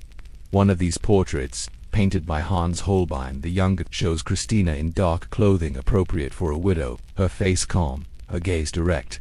Henry is said to have been pleased with what he saw. It is easy to imagine him picturing her in the English court, a new queen to fill the gap left by Jane, to mother his children and decorate his ceremonies. But Christina, unlike many of the women Henry had dealt with, had one great advantage. She could see his story clearly from the outside. She was not a girl raised in the shadow of his court, gradually drawn into his orbit. She was a foreign noble who had heard, in careful detail, how he had treated the queens before her. Catherine of Aragon, pushed aside after long faithful service. Anne Boleyn, lifted up and then struck down in spectacular fashion. The combination of annulment and execution did not create a reassuring pattern. Henry might be powerful, charming, and generous in his favors, but his wives did not have a good survival rate. When the idea of marriage was raised, Christina reportedly produced a remark that has outlived most of the men who tried to manage her. There are several versions of it, but the essence is this: if she had 2 heads, she said, she might risk one on the King of England.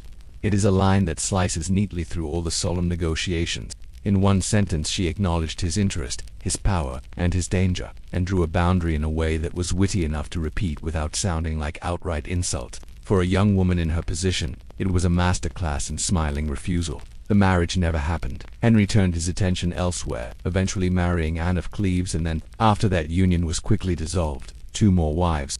Christina continued her life on the continent, later marrying the Duke of Lorraine and becoming a political figure in her own right in the complex, contested lands of the Holy Roman Empire. Her later years were filled with the usual mixture of family conflicts, religious tensions, and territorial disputes. But none of those left the same sharp imprint on popular memory as her rejection of Henry. What makes Christina's story fit into our knight's journey is not that she lived a life of great scandal, but that she stands as a rare example of a woman who saw the pattern in front of her and stepped aside. So many of the queens we have met, and will meet, were caught in situations they could not easily leave. Their marriages were decided when they were children. Their husbands' behavior changed after the wedding in ways no one could have predicted. Even when they realized the danger, their options were limited by geography, money, and the constant expectation of obedience. Christina, by contrast, had a small opening to say no, and she used it. That does not mean her life was suddenly free of constraint. She was still a noblewoman in a world ruled mostly by men, still a bargaining chip in larger games. But in that one moment, when a dangerous king looked in her direction, she managed to keep control of her own fate. It is a reminder that scandal is not only about those who fall into its center, but also about those who almost did and quietly refused the invitation. For Henry, the episode was probably just one more ripple in a troubled private sea, quickly smoothed over by the next negotiation. For Christina, it became a line in the story people told about her.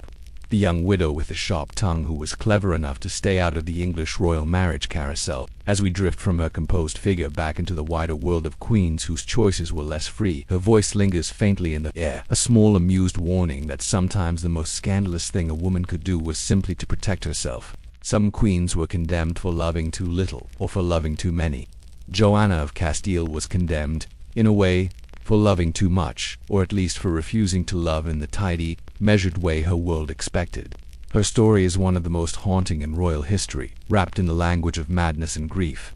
When people speak of her, they often reach for her later nickname, the Mad, as if that explains everything.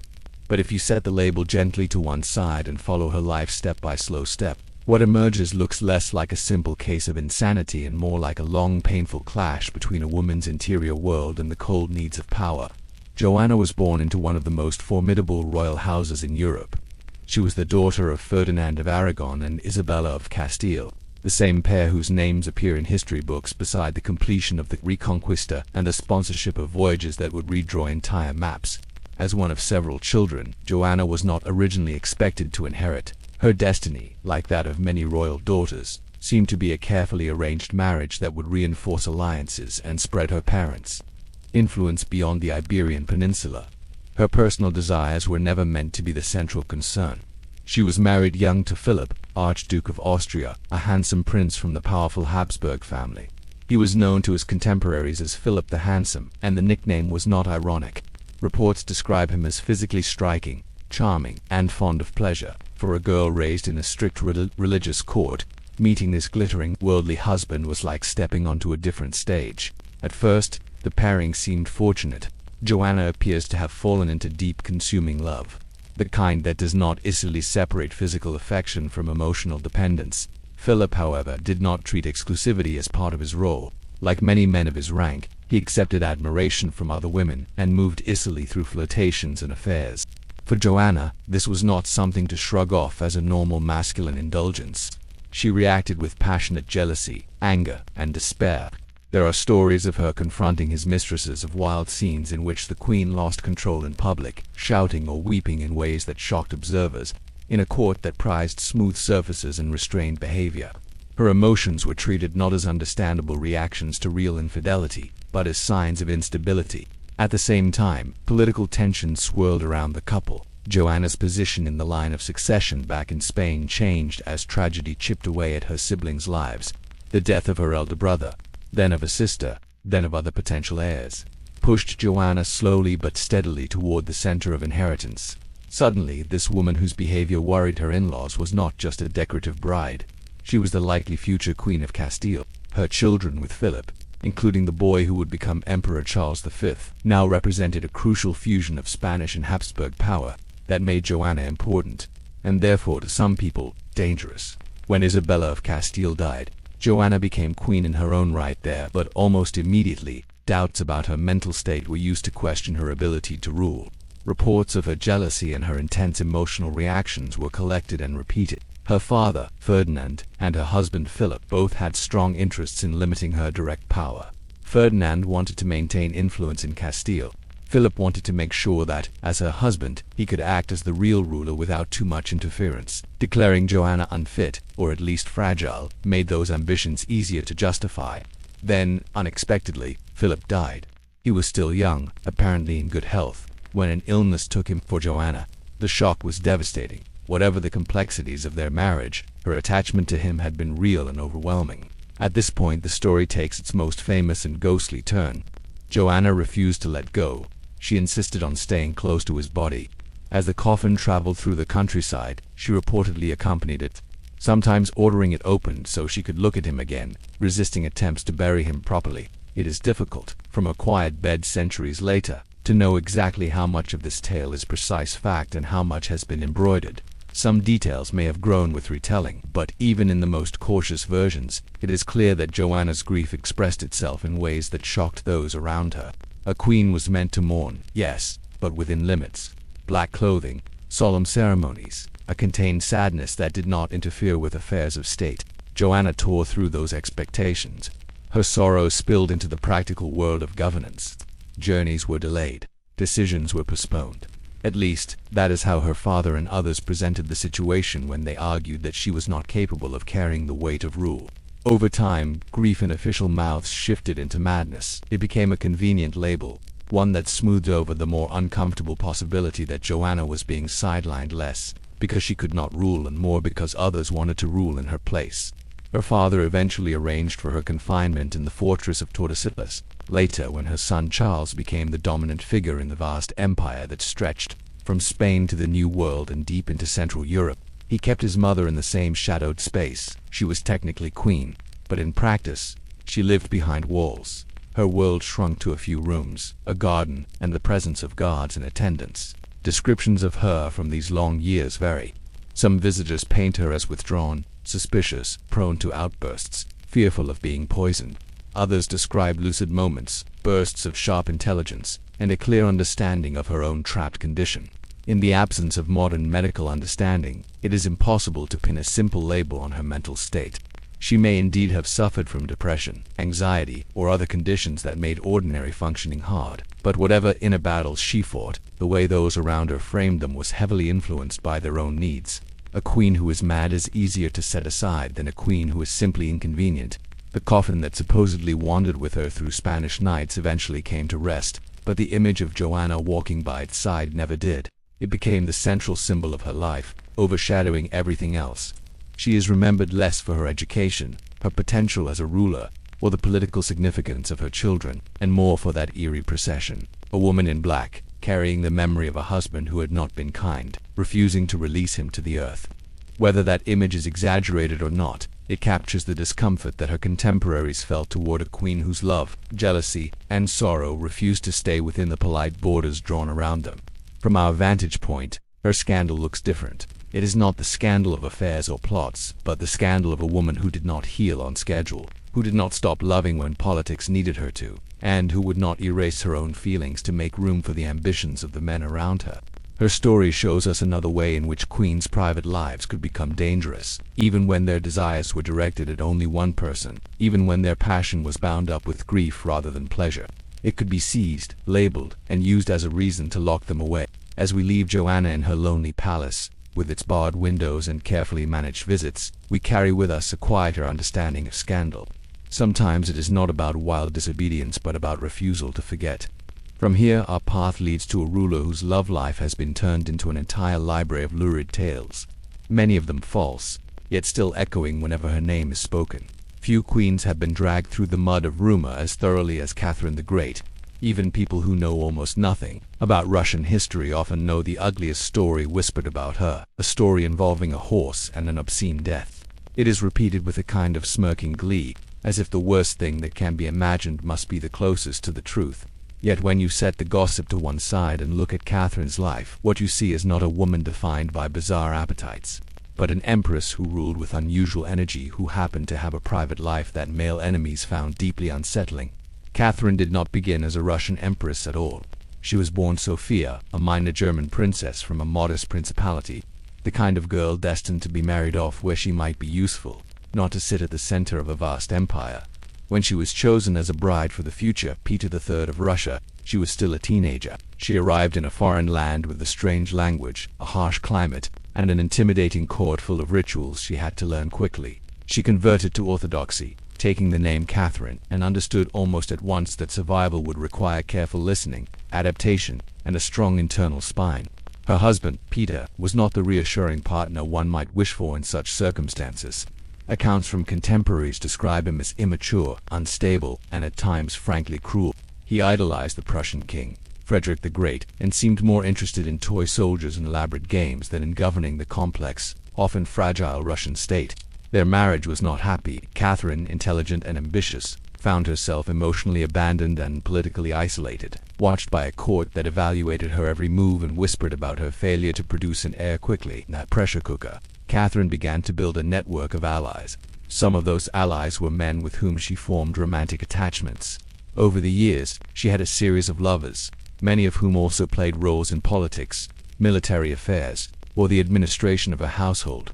This was not unusual for male rulers who were expected to have favorites of all kinds. For a woman, especially one not yet securely on the throne, it was more dangerous.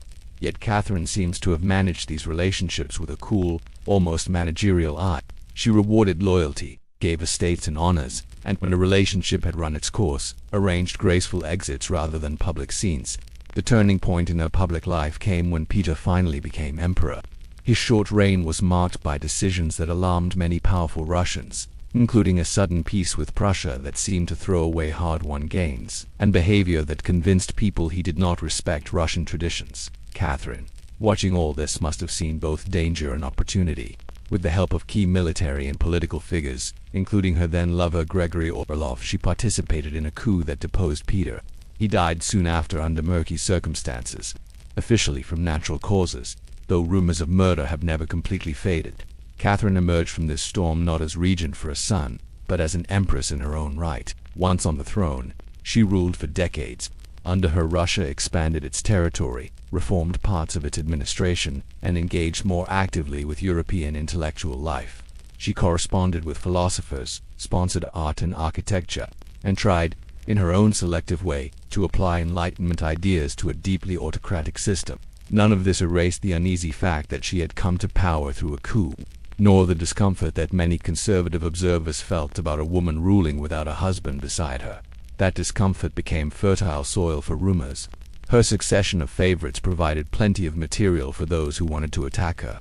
While she chose these men herself, that did not mean she was enslaved to passion. In many cases they were younger, handsome, and devoted, but they were also expected to serve practical roles. They could be trusted messengers, informal advisors, or symbols of her generosity. Some lasted only a short time before being replaced by the next. To those watching from the outside, especially foreign envoys eager for juicy reports, this pattern was easy to caricature. Catherine became, in their letters, a woman ruled by appetite, unable to spend a season without a new companion. After her death, the stories grew more grotesque. The infamous tale that she died during an attempt to engage in intimate activity with a horse appears nowhere in serious contemporary records. It surfaces later, part of a wave of salacious anecdotes that aim to reduce her lifetime of political work to a single, degrading image. The logistics of the story alone make it It is not a report, it is a joke, a weaponized fantasy invented to say, in effect, that a woman who ruled like a man must have been monstrous in some deep, bodily way. It is easier, for some minds, to imagine her crushed under the weight of an animal than to accept that she died, as most people do, from ordinary illness after a stroke. Why did that particular rumor take such firm root? Partly because Catherine had broken so many unspoken rules. She had overthrown her husband, governed a military empire, engaged with male thinkers as an equal, and chosen her own lovers. Each of these actions, taken separately, would have been enough to disturb those who believed that women should remain in the background. Together they created a figure that some people could only process by turning her into a grotesque caricature. The horse story is obscene, but it is also symbolic. It suggests that when women reach too far for power, their sexuality becomes monstrous, something to be punished and laughed at forever. If we strip away that noise, a different portrait appears. Catherine was a ruler who understood that her body and her image were part of the political game. She used portraits, ceremonies, and carefully staged events to present herself as both mother of the nation and stern sovereign. Her private relationships took place inside that framework, not outside it. She seems to have valued affection, companionship, and pleasure, but she did not allow those desires to derail her statecraft. When lovers ceased to be helpful or harmonious, she pensioned them off, married them advantageously, or gently set them aside. From a sleepless perspective, lying with your own thoughts in the dark, it is worth noticing how selective memory can be. An empress who modernized aspects of her country, expanded its borders, and engaged seriously with the philosophical questions of her age is, in many casual conversations, reduced to a single vulgar story. The scandal of Catherine the Great is not that she loved unwisely, but that her real complexity has been buried under layers of snickering myth. That burial tells us something about how reluctant societies can be to remember powerful women as fully human, with all the same mixture of intellect, desire, generosity and calculation that we readily acknowledge in men. As we leave her vast palaces, with their gilded halls and silent snow-lined gardens, that thought lingers. If this is what happens to a woman who leaves such a large mark on the map, what of those who ruled in societies even less willing to see a woman stand alone at the top? Our path turns now toward the east, to a woman who went further than most, not just empress in name but emperor in her own right, and predictably covered in accusations that tried to explain her power by staining her character. In the long gallery of queens whose reputations have been reshaped by fear, Wuxia stands out. She did something even more unsettling than ruling as consort or regent. She took the title of emperor in her own name, in a culture where that role was imagined, almost by definition, as male. Once she did so, the stories that grew around her private life became almost inevitable. To later historians who disapproved of her, it was simply unthinkable that a woman could reach that height without being monstrously ambitious, sexually excessive, or ruthlessly cruel. So they described her that way, again and again, until it was hard to see the person behind the accusations. Wuxia entered the Tang court as a low-ranking concubine of Emperor Taizong. At that stage she was one woman among many, noticed by some for her intelligence and presence, but far from the center of power. When Taizong died, custom dictated that his concubines should either be sent away or enter religious life as nuns, effectively removing them from politics. Wu followed that path officially. For a brief time she lived in a convent, her hair shaved, her silk replaced by plain cloth. If her story had ended there, she would have been one of countless women whose names vanished into temple registers. But history twisted. Taizong's son Gaozong became emperor, and he had known Wuxia at court before her seclusion. According to later accounts, he visited the convent and met her again. Whether the encounter was carefully arranged by her or by sympathetic allies, or whether it unfolded more casually, is hard to know. What is clear is that she returned to the palace as his concubine, a highly unusual move that already signaled that rules would bend around her.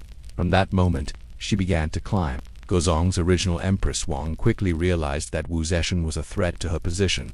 Palace life was a complex web of alliances, rivalries, and whispered campaigns. Empress Wang had her own favorites and supporters, but Wu's blend of attentiveness, intelligence, and political instincts slowly drew the emperor into her orbit. When she bore him children, her status strengthened. Tension between the two women escalated, and soon their struggles took on the shape of a quiet war. It is in this period that some of the darkest stories about Wuxia originate. Hostile sources accuse her of killing one of her own infant daughters and framing Empress Wang for the crime, in order to have the empress removed. The image is as chilling as it is dramatic. A mother willing to sacrifice her child to ascend. Modern historians looking at the evolution of these tales are divided. Some think there may have been a real tragedy that was later weaponized in text. Others suspect pure invention designed to blacken Wu's name beyond redemption. The fact that the story appears mainly in texts written after her fall by authors determined to condemn her should make us cautious. Yet even the possibility of such an act has been enough to stain her memory for over 1,000 years. What we can trace more securely is Wu's growing influence over Gaozong. He suffered from recurring health problems, including what appeared to have been strokes, and often relied on her to help manage state affairs. She sat behind a screen during audiences, listening and advising. She issued edicts in his name, then gradually in her own. When Empress Wang and a powerful consort allied against her, Wu orchestrated their downfall. They were accused of crimes, stripped of their rank, and ultimately killed. In that brutal courtyard of power, where men had long done similar things to male rivals, a woman had now done it to other women. The shock of that reversal magnified the horror in the eyes of observers. After Gaozong's death, Wu did not retreat into the comfortable role of dowager. Content to guide from the sidelines, she first ruled as regent for her sons. Then, after a series of carefully managed steps, declared a new dynasty with herself as emperor. This was not a legal fiction. She sat on the throne, issued orders, oversaw examinations for officials, and directed military campaigns. Her regime promoted talented people from lower backgrounds, supported Buddhism as a useful spiritual and political tool, and tried to manage the immense complexity of the Tang realm. For a time, it worked. The state did not collapse under her. In some areas, it functioned more smoothly than under her weaker male predecessors. All the while, gossip about her private life flourished. Writers who opposed her rule described a palace full of handsome young men chosen to entertain her, figureheads of a queen whose desire had become unbounded. Some of these figures, like the Zhang brothers, were real favorites who enjoyed her confidence and, by most accounts, her affection. The texts that vilify her portray these relationships as proof that she was unfit to rule, that she allowed pleasure to cloud her judgment.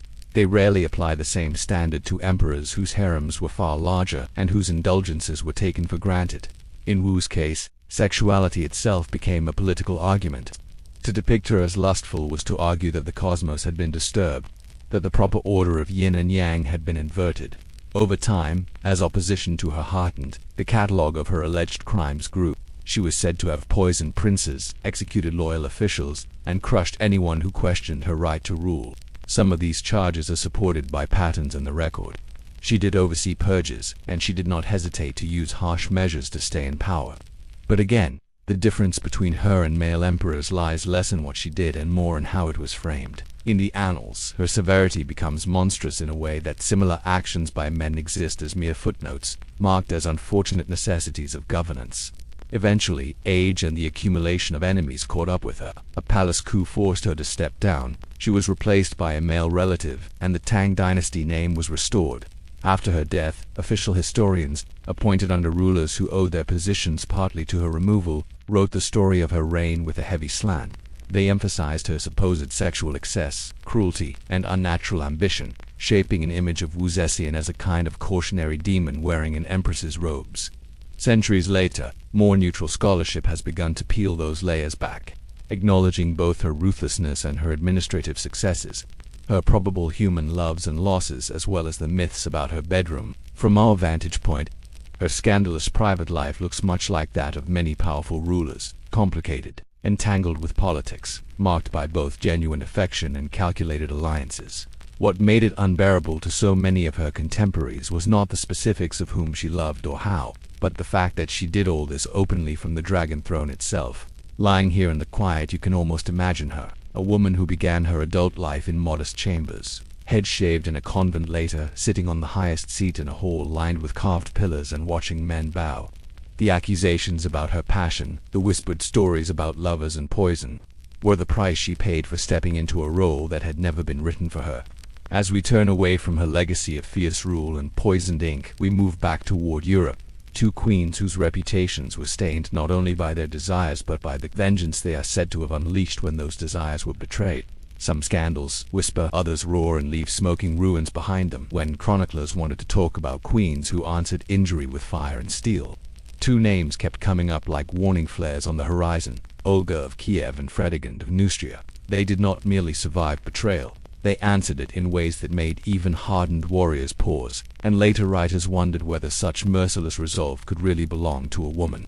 Olga's story begins not with luxury, but with loss. She was married to Igor, ruler of the Kievan Rus, a loose federation of Slavic and Norse elites ruling over rich trade routes between north and south.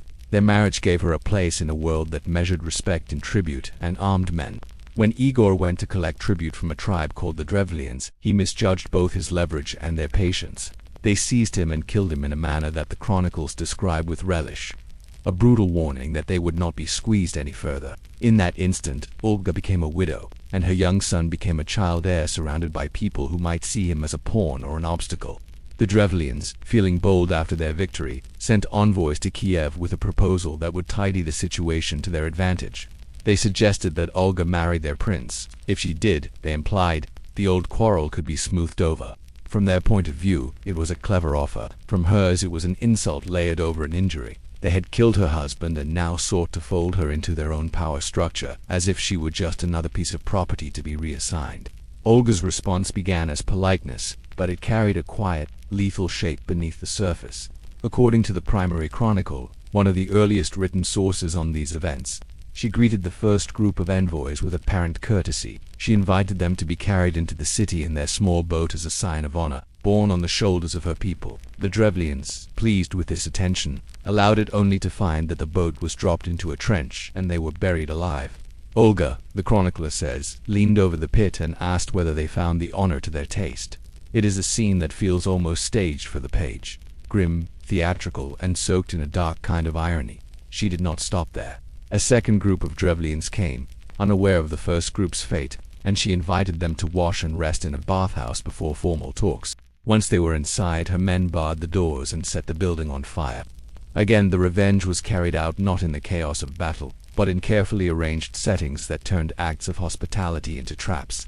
Later, when Olga herself traveled to the Drevlians under the pretense of attending funeral rites for her husband, she orchestrated a drunken feast in which many leaders were cut down. Finally, she is said to have demanded tribute and then sent small birds back to their town with burning materials tied to their legs, setting the wooden settlement ablaze when the birds returned to their nests.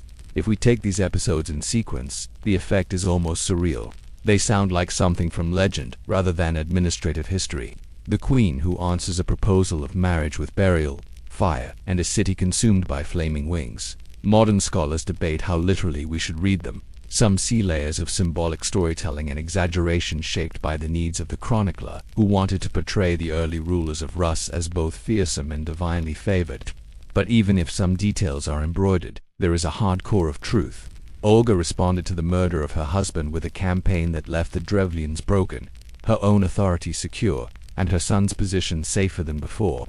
Later in life, she converted to Christianity, traveling to Constantinople and receiving baptism. In Christian tradition, she is remembered as a kind of forerunner of faith for her people, a woman who embraced a new religion before most of her subjects did. In some church accounts, she appears as a figure of wisdom and piety, with the earlier episodes of incandescent revenge muted or reframed as the necessary severity of a pagan past. The same woman who, according to the chronicles, watched men burn now appears in icons as a serene saint, holding a cross. That contrast is jarring unless we remember how myths adjust themselves to the needs of the moment. When the Rus wanted a model of early Christian royalty, Olga's fiery deeds receded into the background. Fredegund's path to power, on the other side of Europe, ran through a different landscape but echoed with similar notes of violence and suspected plotting. She began not as a princess, but as a servant in the household of King Chilperic of Neustria, one of the Frankish kingdoms that would eventually form part of modern France. From this lowly position she caught the king's eye. Over time she became his mistress, then maneuvered to become his queen. Along the way, Chilperic's first wife Odovera was cast aside and sent to a convent, and his second wife Galswintha was found dead in her bed, reportedly strangled. Many contemporaries believed Fredegund had a hand in at least one of these downfalls, if not both. The historian Gregory of Tours, who wrote about these events with a mixture of fascination and disapproval, portrays Fredegund as a woman who would stop at little to secure her place. Accusations accumulate around her like storm clouds. She is said to have arranged the assassinations of rival nobles, of bishops who stood in her way, and even of her husband when their relationship curdled into suspicion. Her long-running feud with Brunhild, another powerful Frankish queen, turned vast stretches of the Frankish lands into a battleground of plots and counterplots. Each woman became, in the other's story, a kind of living curse. As with Wu Zeishan, it is difficult to separate the real Fredegund from the version crafted by hostile pens. Did she order all the killings attributed to her, or did every convenient death become another stone added to the cairn of her reputation? What is clear is that her era was violent regardless of her presence. Kings and nobles died suddenly even in courts without a Fredegund. Battles, ambushes, and poisonings were part of the landscape. Yet when a woman appeared at the center of events, the violence around her was drawn inward and credited to her intention. She became, to many later readers, the personification of an age of bloodshed rather than one participant among many. Imagine, for a quiet moment, what it felt like to stand where these two women stood. Olga, facing a tribe that had killed her husband and might see her son as a weakling to be manipulated. Fredegund, rising from the status of servant to queen in a world where any slip could send her back into obscurity or worse. Neither of them could afford to look soft. Acts of mercy in those contexts might have been interpreted as signs of weakness, inviting further attacks. To hold their positions, they reached for tools that men in their world used without hesitation: public terror, strategic killing, alliances sealed not only by marriage but by shared enemies. That does not excuse every deed attributed to them, nor erase the suffering they likely caused. It does, however, complicate the picture. The scandal in their stories lies not only in the violence itself, but in the fact that they, as women, were seen to wield it directly.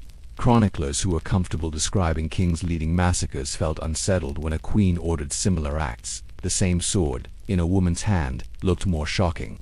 The same strategy of intimidation, when traced back to a female mind, felt like a violation of the unspoken rules about gentleness and restraint.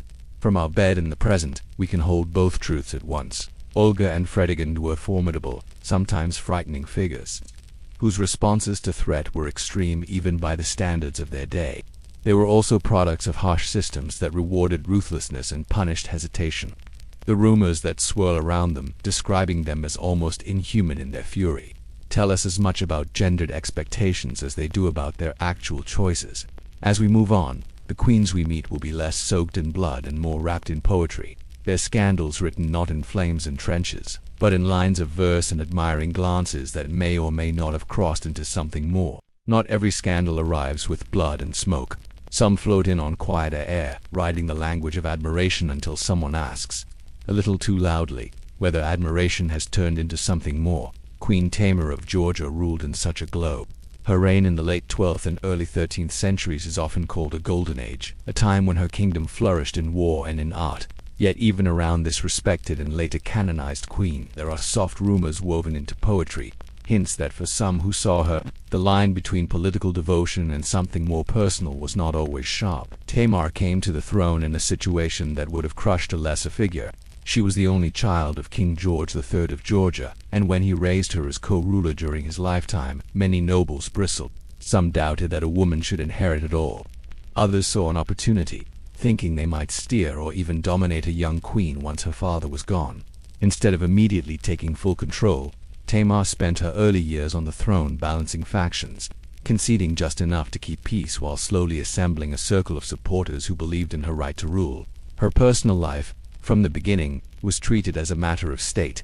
The nobles pressed for a husband who, in their minds, could provide the real authority.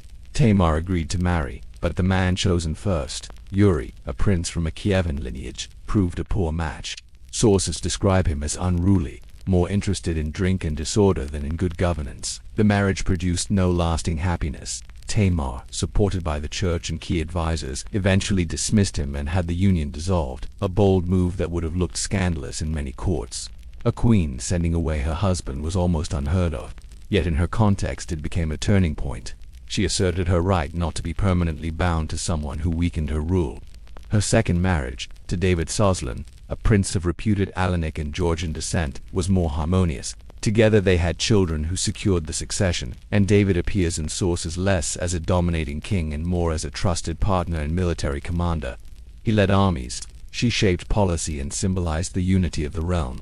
On battlefields, Tamar's banners flew, and chroniclers report that troops marched with a sense that their queen's blessing traveled with them.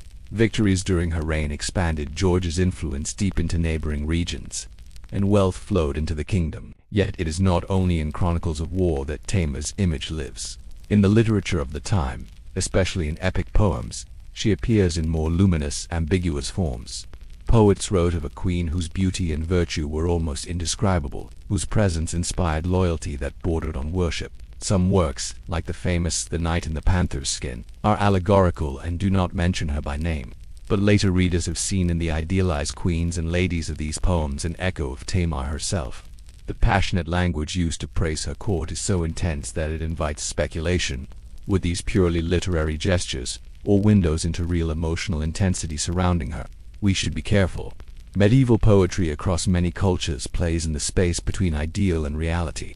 A poet might address a queen in language that sounds almost like a love song, while fully conscious that no literal affair is implied. The spiritual and moral qualities of the ruler become the beloved in verse, and the poet's longing becomes a metaphor for yearning toward justice or divine grace. Yet human hearts are rarely entirely tidy. It is easy to imagine that for some individuals at Tamar's court, admiration mixed with more personal feelings, even if they remained unspoken. A powerful woman who combined political authority with grace and generosity would have drawn complex reactions. Later, tradition in Georgia treats Tamar with remarkable reverence. She is often called King Tamar in the chronicles, a title that underscores her authority by stepping outside gender expectations. In the church, she is recognized as a saint, a model of Christian rulership. In this sanctified version, any hint of romantic complication dissolves. Her marriages are presented as dutiful and proper, her personal character as almost flawless. The poems remain, but the interpretation solidifies. They become evidence of a holy queen inspiring noble thoughts, not of a woman who might have generated awkwardly intense affection in those around her. Some more recent historians and writers, looking back, have gently pushed against the smoothness of this image. They ask whether the tension in certain texts, the almost breathless admiration for Tamar's wisdom and beauty, might suggest a court where feelings ran hotter beneath the surface than pious narratives admit. There are suggestions, speculative but persistent, that some of the female relationships in her circle might have carried emotional depths rarely named outright in the language of the time. There are also suggestions that at least some male courtiers loved her in ways that went beyond political loyalty, even if those feelings remained one-sided or carefully contained. We cannot confirm these ideas. The evidence is too thin, and the sources too shaped by later editing. What we can say is that Tamar's image sits at a crossroads between earthly queen and near mythical figure. Where other queens are dragged down by hostile gossip, she is lifted up by reverent silence. The scandal, if we can even call it that, lies not in any documented affair, but in the possibility that the real, complex emotional life of the court has been smoothed flat by hagiography. The intense glow of her later reputation makes it harder to see the human shadows that must have existed behind it. In the quiet of the night, it is almost comforting to imagine Tamar walking through the frescoed halls of her palaces, a woman who bore the weight of expectation and the pull of her own feelings like anyone else. She listened to petitions, approved campaigns, and then, perhaps, lingered a little in a garden where someone's poems sang about her in language so rich it almost seemed dangerous. Whether or not anything ever crossed the cramped border between admiration and transgression, her story reminds us that even the queens who are remembered as almost entirely pure were surrounded by hearts and minds far less controlled. From this golden-edged world of Georgian courts and layered poetry, our path shifts again. We move toward a woman who was never technically crowned a queen, yet whose name has become shorthand for sensual intrigue and poison, her real life buried under a pile of lurid accusations. She stands beside these crowned figures as a kind of honorary member of their company, a reminder that sometimes you can be turned into the ultimate scandal without ever wearing a crown at all. Lucretia Borgia never wore a crown, but if scandal had a coat of arms, her family name would probably be on it. She was a daughter, sister, and pawn in one of the most notorious political clans of the Italian Renaissance, a family whose real maneuvers were shady enough that people felt free to imagine almost anything about them. Over time, the line between what Lucretia actually did and what others did in her name has blurred so thoroughly that it is hard to find her true outline. She has become a symbol, the innocent angel in some paintings, the poisonous siren in others. Somewhere between those extremes, a real woman lived her life under constant watch. She was born into a household already humming with ambition. Her father, Rodrigo Borgia, would become Pope Alexander VI, a man whose pontificate is remembered for both political brilliance and heavy corruption. Her brother Cesare would become a ruthless military commander, admired and feared in equal measure. In such a family, children were not raised primarily to be happy. They were raised to be useful. From an early age, Lucretia's value lay in her potential to be married off where it would most benefit the Borgia network of alliances. While other children played, she was learning manners, languages, and how to move through rooms where every word and gesture might be weighed by someone with an agenda. Her first engagements were arranged when she was barely more than a child. Promises were made, then unmade, as political winds shifted. Eventually, she married Giovanni Sforza, a member of another powerful clan in northern Italy. On the surface, it seemed like a solid alliance between two rising houses, but the Borgias were nothing if not impatient. When the Sforza connection no longer offered the advantages Alexander and Cesare wanted, the marriage suddenly became an obstacle. Rather than accept that they had simply changed their minds, the Borgias pursued an annulment on the grounds of non-consummation, claiming that Giovanni had never been able to perform his marital duties. For Giovanni, this was an unbearable humiliation. He fought back with the weapon available to him. Words. If the Borgias accused him of impotence, he would accuse them of something much darker. He began spreading rumors that Lucretia had an improper relationship with her own father and brother, that the real reason they wanted her back was not political flexibility, but incest. These accusations were convenient for him and delicious to his enemies. They fit into existing prejudices about the Borgias as morally corrupt and power-drunk. Once set loose, they multiplied, attaching themselves to every later event in Lucretia's life. After her marriage to Giovanni was dissolved, Lucretia was married again, this time to Alfonso of Aragon, a young noble with royal connections to Naples. By most accounts, this second union contained genuine affection. Yet it also sat in the crosshairs of shifting strategies. When alliances with Naples stopped serving Borgia interests, Alfonso's position became precarious. He was attacked and fatally wounded under suspicious circumstances. Many contemporaries believed Cesare was behind the assault, seeing Alfonso as a disposable piece on the board. Lucretia nursed her husband, tried to save him, and reportedly wept bitterly when he died. But in the eyes of those already committed to the incest narrative, her grief could be reinterpreted as guilt or theater. Once people decide a woman is monstrous, even her tears are suspect. Her third marriage, to Alfonso d'Este Ferrara, took her into yet another court, one that would eventually become famous for patronage of the arts. Here at last, Lucretia seems to have found a more stable role. She hosted cultural gatherings, corresponded with poets, and became a respected duchess. Yet the ghost of her earlier life trailed her. Visitors brought with them the stories they had heard. Satirists in Rome and beyond continued to use her name as shorthand for moral decay. Plays, poems, and later novels crammed her into a single mold, the blonde beauty with a vial of poison tucked somewhere in her jewelry, smiling sweetly over goblets at dinner as enemies fell silent one by one. The poison motif is perhaps the most stubborn of all the rumors. Lucretia is often imagined carrying a special ring with a hidden compartment, ready to drip venom into any inconvenient cup. It is an image that combines delicate femininity with invisible lethality, and for that reason alone it has survived in the popular imagination. Yet, when historians look for concrete evidence of her personal involvement in such acts, they find almost nothing. The Borgias as a clan certainly practiced ruthless politics. People around them died unexpectedly. But to pin every such death on Lucretia's alleged poison ring is to choose drama over proof. In most cases, the only source for these tales is later gossip, written by people who hated the Borgias or wanted to sell shocking stories. It is worth noticing how closely Lucretia's reputation is tied to her relationships with men. As a daughter, she was accused of incest. As a wife, she was suspected when husbands fell or were discarded. As a sister, she was portrayed as accomplice or bait in society's schemes. Very little attention was paid at the time to her own inner life. Her feelings about being married off repeatedly, her reactions to the deaths around her, her efforts to carve out a sphere of influence that was not entirely borrowed from the ambitions of her male relatives. Even in sympathetic later portraits, she is often described as either a trapped innocent or a dangerously charming schemer. Both versions flatten her into an idea rather than a person. From a quiet distance, you can almost see how the legend grew. Renaissance Italy was a world of elaborate ceremonies, subtle poisons, complex espionage, and constant warfare between city-states. It was hungry for stories about corruption and seduction. The Borgias, with a pope at their head and a trail of scandal behind them, were the perfect villains for such tales. Lucretia, young, beautiful, and placed at the intersection of family, church, and politics, became the perfect face to put on those fears. If a man was poisoned, it was easier to imagine a golden-haired duchess slipping something into his wine than to trace the dull details of who might benefit from his death. None of this means that Lucretia was a saint, or that she moved through her life untouched by moral compromise. Growing up in that family, in that era, almost guaranteed involvement in ethically murky decisions. She knew that her marriages could elevate or destroy alliances. She knew that the smiles at her table might hide knives. She may have learned to speak in circles, to say things with layers of meaning that could be denied if necessary. But the most lurid accusations against her say more about the anxieties of those telling the stories than about what she demonstrably did.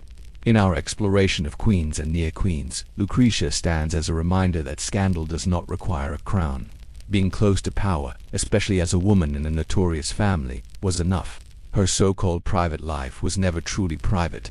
It was a stage on which others projected their fears, fantasies, and moral judgments. As we step away from her candlelit banquets and shadowed corridors, we carry with us the image of a woman permanently half-hidden behind thick layers of rumor. From her we turn back toward those whose scandals were less theatrical but no less destructive, woven not only through their own choices but through the tragic stories of those they love. Sometimes the queen is not at the center of the love story, but orbiting it, watching helplessly as it grows into a storm that will sweep over her family. Maria of Portugal is one of those figures. Her life was overshadowed by two other names, both tied to the same restless man. Her husband, Alfonso XI of Castile, and his most famous mistress, Leonor de Guzman. Later, another woman, Insta Castro, would enter the picture through the next generation, and Maria would be remembered, fairly or not, as a cold force standing opposite her son's deepest attachment. If Cleopatra and Anne Boleyn were accused of loving too strategically, Maria's story is one of being pushed aside when love was not part of the bargain at all. Maria married Alfonso as part of the usual pattern of dynastic politics. She was a Portuguese princess, daughter of King Afonso IV, and her union with the young Castilian king was meant to strengthen ties between neighboring realms and stabilize a region often shaken by border disputes and noble rivalries. On paper, it was a good match. Two royal houses entwined, an alliance forged in ceremony and expectation. In the quiet of the marriage chamber, though, the story was different. Alfonso had other ideas about where his affections should go, and they did not rest on his wife. Very soon after their marriage, Alfonso began an enduring relationship with Leonor de Guzman, a noblewoman from a powerful Castilian family. Leonor did not hover at the edge of things. She moved straight into the center of his life. He granted her lands and privileges, placed her in positions of influence, and fathered many children with her. Maria, the legitimate queen, found herself in the painful position of sharing a husband who clearly preferred someone else. At court, Leonor's presence was more than a romantic insult, it was a political problem. The sons born to the mistress, though legally barred from inheriting the crown, formed a rival branch of the family, ready to be used by ambitious nobles who disliked Maria's Portuguese connection or doubted the strength of any future heir she might bear. The humiliation was public. Maria was not only sidelined emotionally but was also expected to live in a court where everyone could see that her position was hollowed out. As a queen, she had titles, honors, and ceremonies. As a wife, she had a husband whose real household seemed to be wherever Leonor was. It is not hard to imagine that this experience marked her deeply, shaping the way she saw fidelity, love, and the risks of letting passion dictate politics. She became a symbol of legitimate but neglected queenship, a figure whose official status could not protect her from private disregard. Into this already tangled web stepped Maria's son with Alfonso, a boy named Pedro. In him, hopes for a clean line of succession gathered. When Alfonso died, Pedro became king of Castile. Leonor's position shifted instantly from favored consort to potential threat, and Maria's long-stored anger found a target. Under Pedro's authority, Leonor was imprisoned and eventually executed, an act that has been interpreted as both political elimination and late revenge for Maria's years of humiliation. For the Queen Mother, watching the woman who had dominated her marriage led away to her death must have carried a grim, complicated satisfaction. The rivalry that had defined so much of her life was over, but it ended in blood rather than reconciliation. Pedro himself would become famous for a love that Maria and many others viewed with suspicion. His attachment to Inés de Castro, a lady of Galician background who had come to court as a companion to his official wife After Constanza's death, Pedro refused to give up Inés. He loved her with a stubborn, consuming intensity that mirrors, in a dark way, the devotion we saw in Joanna of Castile. For him, Inés was not a convenient mistress. She was the center of his emotional world. For Maria and for Pedro's advisors, she was something else entirely, a dangerous influence. Inés came from a family whose ties and ambitions extended into Portugal. Her brothers and relatives gathered around Pedro, forming a tight circle of favorites. To Maria and to the Castilian nobles who remembered the chaos caused by Leonor de Guzman and her sons, this looked like the beginning of another frightening pattern. A foreign woman at the king's side, her kin gaining influence, the possibility that their children might be pushed forward as contenders for the throne. It was all too familiar. In their eyes, Inés was not just a rival for affection, but a potential doorway through which foreign interests could march straight into the heart of Castile. Maria is often cast in later retellings as one of the forces urging a drastic solution. Whether she personally demanded Inés' death or simply failed to oppose those who did is difficult to pin down. What we know is that Pedro's father, Afonso IV of Portugal, and his Castilian councillors met, debated, and concluded that Inés had to be removed. One day, while Pedro was away, royal agents seized Inés and executed her, leaving her body as proof that the decision had been carried out. The king's love story ended not in quiet separation, but in blood spilled at the edge of a monastery garden. The aftermath is where legend begins to wrap itself around history. Pedro, enraged by Inés' death, is said to have hunted down the men who had killed her and punished them with brutal, almost theatrical justice. Later writers claim that once he became king in his own right, he declared that he and Inés had been secretly married, making her his lawful queen. The most haunting image of all tells that he had her body exhumed, seated her on a throne, and forced courtiers to bow and kiss her hand as if she were still alive. Whether this macabre coronation ever actually happened is doubtful. Many historians treat it as a powerful piece of Gothic invention. But the fact that people wanted to tell the story that way is revealing. In this drama, where does Maria stand? In some versions, she is the cold mother-in-law who helped orchestrate In's death. A woman so scarred by her own experience with a rival that she could not bear to see her son entangled in a similar passion. In others, she is simply part of the anxious chorus of advisors who saw geopolitical danger where Pedro saw only love. The sources do not give us her private thoughts. We can only infer that a queen who had spent her life watching another woman occupy her husband's heart would be inclined to view Ins not as a romantic heroine, but as the beginning of another cycle of instability. From a quiet bed centuries later, the story feels almost like a repeating pattern viewed from different angles. Maria, sidelined by Leonor. Leonor executed under Maria's son, Ins loved fiercely by that same son, then killed because she was seen as Leonor all over again. Scandal here is not about frivolous pleasure. It is about the terrible weight placed on royal affection. Love is treated as a threat when it appears in the wrong place. And mothers who once suffered as neglected queens find themselves cast as villains when they try to prevent their sons from repeating that pattern. As we step away from this chain of sorrow and retaliation, moving from Portuguese castles and Castilian courts back into a wider view, it becomes easier to see how exceptional these tragedies were, and how much they have dominated our imagination. For every inch there were queens and kings whose relationships stayed out of the chronicles. Neither ideal nor catastrophic, just human. Our next pause will be with those quieter marriages, where intimacy was less like a thunderstorm and more like a long, unpredictable season. After so many stories of passion turned to poison and love hardened into legend, it is easy to forget that most royal marriages were not like that. They did not end in coups, executions, or wandering coffins. They were quieter, slower, and harder to summarize. If you could drift back through time and stand unseen in the corridors of a typical palace, you would not always find danger behind every door. You would often find something more ordinary and more complicated to people trying, with varying degrees of success, to live together under a weight that neither of them chose alone. A royal wedding began with drums and trumpets, with processions, glittering cloths, and solemn promises spoken in front of altars or under canopies. The young couple, sometimes strangers until that week, were blessed, cheered, and sent into a shared life announced as a great triumph of diplomacy. Behind the cheering crowds, however, there was usually an unspoken understanding. This marriage was not a love story in the modern sense. It was a treaty with a human face. The bride brought a dowry, a bloodline, and a bundle of expectations from her family. The groom brought a title, a territory, and his own set of hopes and fears. On their first nights together, they were rarely alone in any meaningful way. Servants prepared the bed. Attendants might escort the couple to the door with jokes and prayers, sometimes staying just long enough to witness a symbolic undressing or the two bodies lying side by side. In some courts, the consummation of a royal marriage was treated almost like a public duty. There could be witnesses stationed discreetly nearby, listening for signs that the union had been completed. This was not designed to be romantic. It was designed to be undeniable. A king and queen who had definitely shared a bed could not later claim, without embarrassment, that their marriage had never really begun. Once the ceremony and its immediate aftershocks faded, routine settled in.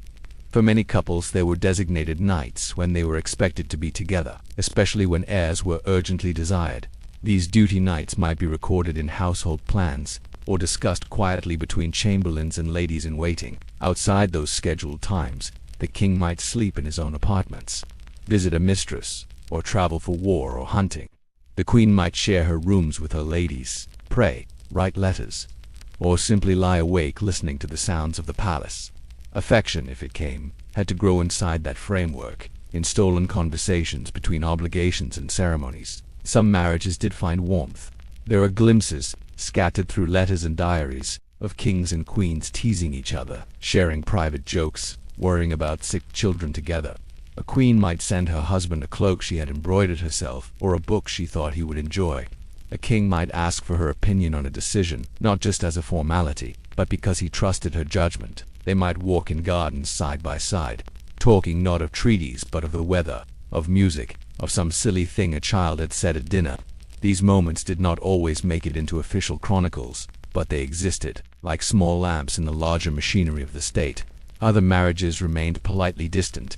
Duty was done, heirs were produced, but the emotional space between husband and wife never fully closed. Perhaps their temperaments clashed. Perhaps one was much older than the other, or haunted by previous attachments they could not quite release. In such unions, the private life of the queen often turned inward. She might pour her energy into religion, becoming a patron of monasteries and convents. She might focus on her children, building close ties with them as they grew, hoping that their futures would be happier than her own. She might cultivate a circle of women friends, ladies who shared her language and her memories of home. These networks allowed her to endure the loneliness of a role that looked, from the outside, like constant company. There were also practical questions that very few chroniclers considered worth describing. How did a young queen learn what to expect on her wedding night in a culture that rarely spoke frankly about such things with unmarried girls? How did a king, shaped by tutors and warriors but not always by considerate partners, learn to be gentle with a wife who was frightened or inexperienced? How did they navigate physical pain or fear after difficult childbirths, miscarriages, or illness? These experiences unfolded behind curtains and closed doors, in whispers between women, in awkward pauses between men, unsure how to ask for comfort. They were part of the private world of royalty, as real as any public scandal, but less convenient for moral tales. Even when marriages were calm, pregnancy brought its own tensions. Each swelling belly was a matter of state. A queen might feel her child's movements with tender curiosity, but others around her counted potential sons and daughters, like coins in a chest. Physicians discussed her diet, priests blessed her womb, astrologers speculated on what the stars foretold. If a healthy boy was born, bells rang and cannons boomed. If a child died or was stillborn or came as yet another daughter in a court that insisted on sons, the queen might be blamed in subtle or blunt ways. Her body became a ledger on which success and failure were written in blood. In these quieter marriages, scandal still lurked at the edges, but it took different forms. There might be suspicion that the king favored one child over another, that he doubted the legitimacy of a particular heir. There might be whispers that the queen, in her piety, encouraged policies that annoyed nobles, or that she opposed some alliance her husband wanted. Yet most of the time, these tensions stayed in the realm of politics, not open accusations about her private conduct. The drama of a queen's supposed affairs was reserved for those few cases where someone needed an especially sharp weapon. For the majority, the strain of royal intimacy remained mostly invisible, its scars hidden beneath brocade and protocol. If you could walk softly through a palace at night, past the guards and the banked fires, you might see a more human picture. In one room, a king snoring after too much wine, his boots still on, a half-read letter lying beside him. In another, a queen sitting by a window, a shawl around her shoulders, watching the moon and thinking of a homeland she has not seen in years. In a third chamber, the two of them sleeping back to back, neither touching, and yet sharing the same small island of warmth in a sea of cold stone. No songs will be written about these nights. No scandal will hinge on them. They are simply the texture of life. Remembering this background helps balance the more spectacular tales we have been following. The queens whose names we know best often lived at the far edges of the possible, where passion, power, and danger collided. For every one of them, there were dozens of others whose private lives never made it into ballads. Not because they were dull, but because their struggles were too ordinary to become legend. They negotiated affection, duty, and disappointment one day at a time, and then, when their sons or daughters came to the throne, they slipped into the role of quiet elder, watching yet another generation step onto the same narrow path. As we draw these wider circles around royal intimacy, we can turn back to the people who study these lives from a distance, sifting through the few traces that remain. Historians and readers peer into letters, account books, and biased chronicles, trying to decide where ordinary human complexity ends and genuine scandal begins. Their work, in its own way, is another kind of night watch over the sleeping past. From our vantage point, lying far from those palaces in both time and space, it is tempting to feel certain about who did what behind those closed doors. Stories come to us already shaped, their edges smoothed and their corners sharpened. Cleopatra seduced and betrayed, Catherine indulged, Wu poisoned, Isabella plotted. But if you step into the shoes of someone who spends their life studying these figures, certainty becomes more fragile. For historians, queens' private lives are like rooms glimpsed through keyholes. You see enough to know they are furnished, but not enough to be sure where the shadows fall. The raw materials they work with are rarely straightforward. Chronicles written at the time can be rich in detail, but they are not neutral. The people who wrote them had loyalties and fears. A monk copying events in a quiet scriptorium might admire one ruler and despise another. A court poet might praise a queen because she is his patron, or slander her because his patron is her enemy. Even official documents, such as trial records or royal decrees, tell us more about the arguments people needed to make than about what truly happened in private. Confessions were sometimes extracted under torture or drafted for the accused rather than by them. A legal sentence can tell you what a court decided to say about someone, not necessarily what they did. Letters can be more revealing, especially those not meant for public eyes. A queen writing to a sibling or trusted friend may allow more of her true feelings to slip through. We catch glimpses of frustration, affection, fear, and exhaustion in these folds of ink, yet even here caution is necessary. Writers knew that letters could be intercepted. They shaped their words with at least one eye on the possibility that someone else might read them. A line that looks like a confession of love might be coded language for political cooperation. A stiff, formal note might conceal intense feeling under a layer of safety. Then there is the silence. For some queens, almost nothing survives in their own hand. We know them only through the words of others, often men who did not think their private perspectives worth preserving or who thought of them only as background figures. In such cases, historians must turn to material traces, the churches they endowed, the laws they influenced, the patterns of patronage visible in financial records. A queen who consistently funded convents and charities for women in distress may have been moved by personal experience as well as piety. A queen who sponsored poets and musicians might have been building a court where emotional life could at least be expressed, if not fully satisfied. None of this proves specific scandal is true or false, but it colors the picture. Archaeology sometimes adds another layer.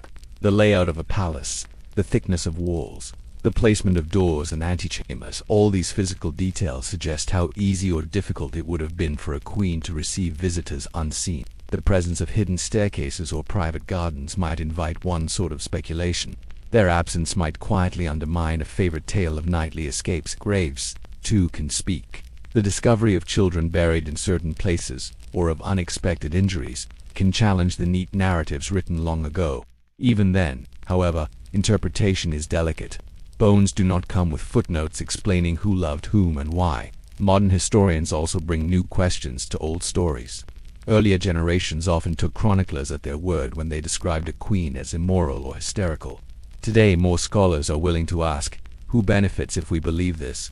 If a queen is portrayed as sexually voracious, does that justify her replacement by a more compliant wife? If she is described as mad with jealousy, does that make it easier to accept that her father, son, or husband locked her away? If her supposed lovers come from families that opposed the ruling faction, does accusing her of affairs with them help to discredit those houses at the same time? This does not mean that modern writers simply invert old judgments and declare every maligned queen innocent and every accusation false. Instead, they learn to live with degrees of uncertainty. They classify claims along a spectrum: likely, possible, doubtful, invented. A rumor that appears in only one hostile source is treated differently from behavior mentioned, with variations, across many records that disagree about other things. A story that fits too perfectly into a familiar pattern, like the ever-recurring trapdoor under the bed, or the poison ring at the banquet raises eyebrows. When the same few motifs appear attached to different women in different ages, it suggests that culture itself is recycling its favorite warnings, draping them over whichever queen is currently most feared or resented. Sometimes, the most responsible conclusion a historian can reach is simply that we do not know, that a queen may or may not have taken a particular lover, that she may or may not have plotted a certain death, that her tears at a funeral may have been genuine sorrow, political calculation, or some murky mixture of the two. To a mind hungry for clear answers, this can feel unsatisfying. Yet it is a kind of respect for the complexity of human motives and for the limitations of the surviving evidence. For the sleepless listener, this uncertainty can be oddly soothing. It loosens the grip of simple villains and saints.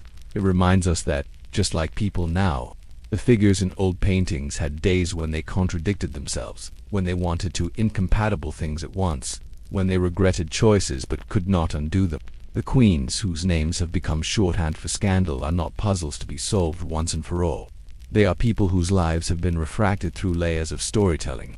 Historians, in their own quiet way, keep watch over those stories, turning them over in the light, checking where they are cracked and where they still hold. They argue in footnotes and conferences about details that might seem to outsiders impossibly small. A misstated letter here, an ambiguous phrase there. But in those details lie the chances to shift our understanding from a caricature towards something closer to truth. When they decide that a rumor was propaganda, or when they admit that a long-cherished anecdote has no support at all, they are not erasing the drama. They are simply choosing not to mistake someone else's agenda for reality. As we drift toward the final stretches of this night's journey, it helps to carry their caution with us. We can enjoy the richness of these tales, feel their emotional weight, and still remember that every scandalous scene was filtered through at least one human mind before it reached us. The queens who seemed so vivid and exposed in the pages of history once had thoughts that no one recorded, and secrets that no one discovered. Behind every accusation, there is a space where their own unspoken version of events might have lived. In that space, the noise falls away, and we glimpse, just for a moment, the possibility of a quieter truth. By now, the pattern should be starting to feel familiar, like a melody you can hum even when the words change. The names shift, the languages change, the costumes move from linen to silk to brocade. But the stories told about queens' private lives keep circling the same themes. When a woman wears a crown, people watch her in a particular way. Every decision, every friendship, every absence from a banquet or presence at a council becomes raw material for gossip. The accusations that follow are not random. They are shaped by the fears and desires of the societies around her. One pattern that appears again and again is the foreign queen framed as inherently suspicious. Cleopatra in Egypt, Isabella in England, Maria in Castile, Catherine the Great in Russia, Tamer's foreign first husband reversed in her own story. In each case, the outsider status adds extra weight to every rumor. A foreign queen brings strange customs, unfamiliar favorites, and often a retinue of attendants who speak a different language. To nervous courtiers, these people can look like a private army of influence. If anything goes wrong in the kingdom, it is easy to point at the queen's background and say that the disruption came from outside, carried in with her trunks and her prayers. Another recurring note is the anxiety around female rule itself. Queens who governed in their own names, like Catherine and Wu Zetian, or who took unusually strong roles as consorts and regents, like Theodora, Eleanor, and Isabella, attracted accusations that went beyond ordinary moral scolding. Their critics rarely confined themselves to policy disagreements. Instead, they reached for their culture's deepest symbols of disorder.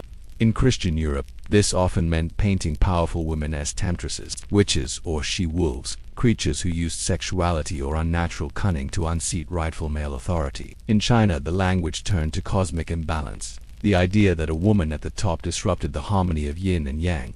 The message was the same. Her power is not just politically inconvenient, but fundamentally wrong. Sexual accusations were a convenient tool to make that case. A man who ruled harshly was called a tyrant. A woman who did the same was called depraved.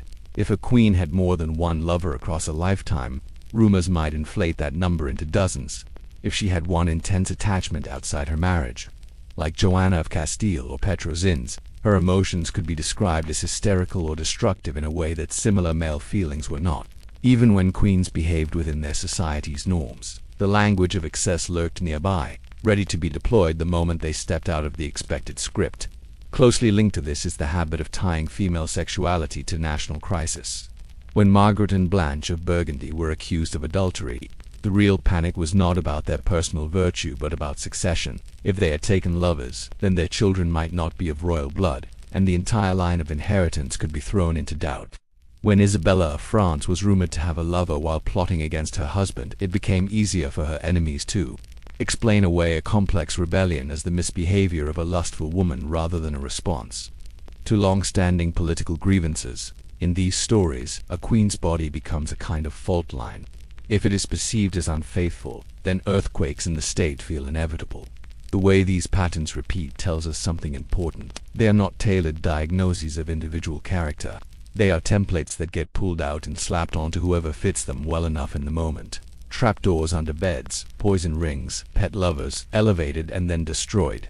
Secret marriages, madness caused by grief or jealousy. All of these motifs appear attached to multiple women across different periods. That does not mean every story is false. Sometimes life really does follow the outline of a grim folktale. But the persistence of these motifs suggests that people are often more comfortable recycling familiar fears than admitting the messy, specific truth. Gendered expectations add another layer.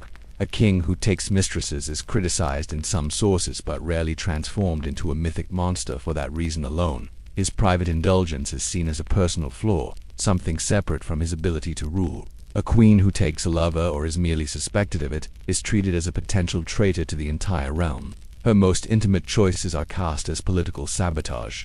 A king who kills rivals is harsh but understandable. A queen who orders deaths, like Olga or Fredegund, becomes a figure of almost supernatural cruelty. The same acts that are accepted, grudgingly, in men become scandals of cosmic dimension when women commit them. We can see another pattern in how queens are remembered after their deaths. Some, like Tamar, are lifted onto pedestals and polished until their rough edges vanish. Their possible scandals are erased, their romantic complexities trimmed away, and they become icons of virtue. Others, like Catherine and Lucretia, are dragged down into the mud, their achievements drowned in lurid anecdotes.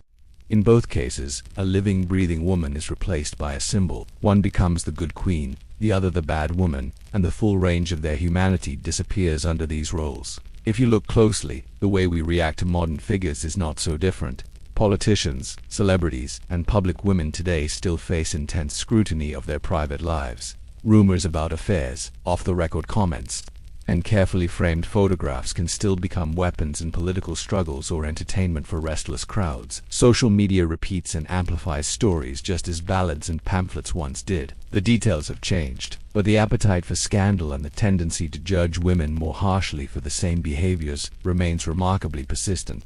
None of this means that queens were blameless victims of slander, or that every uncomfortable story is pure invention. Some really did plot against husbands, take dangerous lovers, or answer injury with terrible vengeance. The point is not to wash their hands, but to understand the water they were swimming in. When a scandal appears, we can ask two questions at once. What actually happened, as far as we can tell? And why did people choose to tell the story in this particular way? The second question often reveals as much about a society as fears and desires as the first does about the queen herself. Lying awake with these patterns in mind, the individual tales start to soften. Cleopatra, Theodora, Eleanor, Johanna, Isabella, Anne, Catherine, Wu, Tamar, Lucretia, Maria. They stop being separate, sensational episodes and begin to look like variations on a theme. Each woman walked a narrow path between duty and desire, watched by eyes that were not interested in nuance. Some navigated it with caution, some stumbled, some marched straight through the warnings. The stories told about them were seldom just reflections. They were also tools, used to praise, control, or condemn. As we move toward the end of this long, dimly lit corridor of history, it is worth pausing on one more pattern. The women who are barely present in the record at all. For every queen whose alleged sins or virtues were shouted from the rooftops, there were others who chose, or were forced, to keep their private lives as invisible as possible. Their names are harder to recall, their faces blurrier in the frescoes, but their strategies of survival may tell us just as much about what it meant to live under a crown. The most intriguing queens may be the ones we almost never talk about, not because they lacked intelligence or feeling, but because they were very good at not leaving the kind of marks that turn into scandal.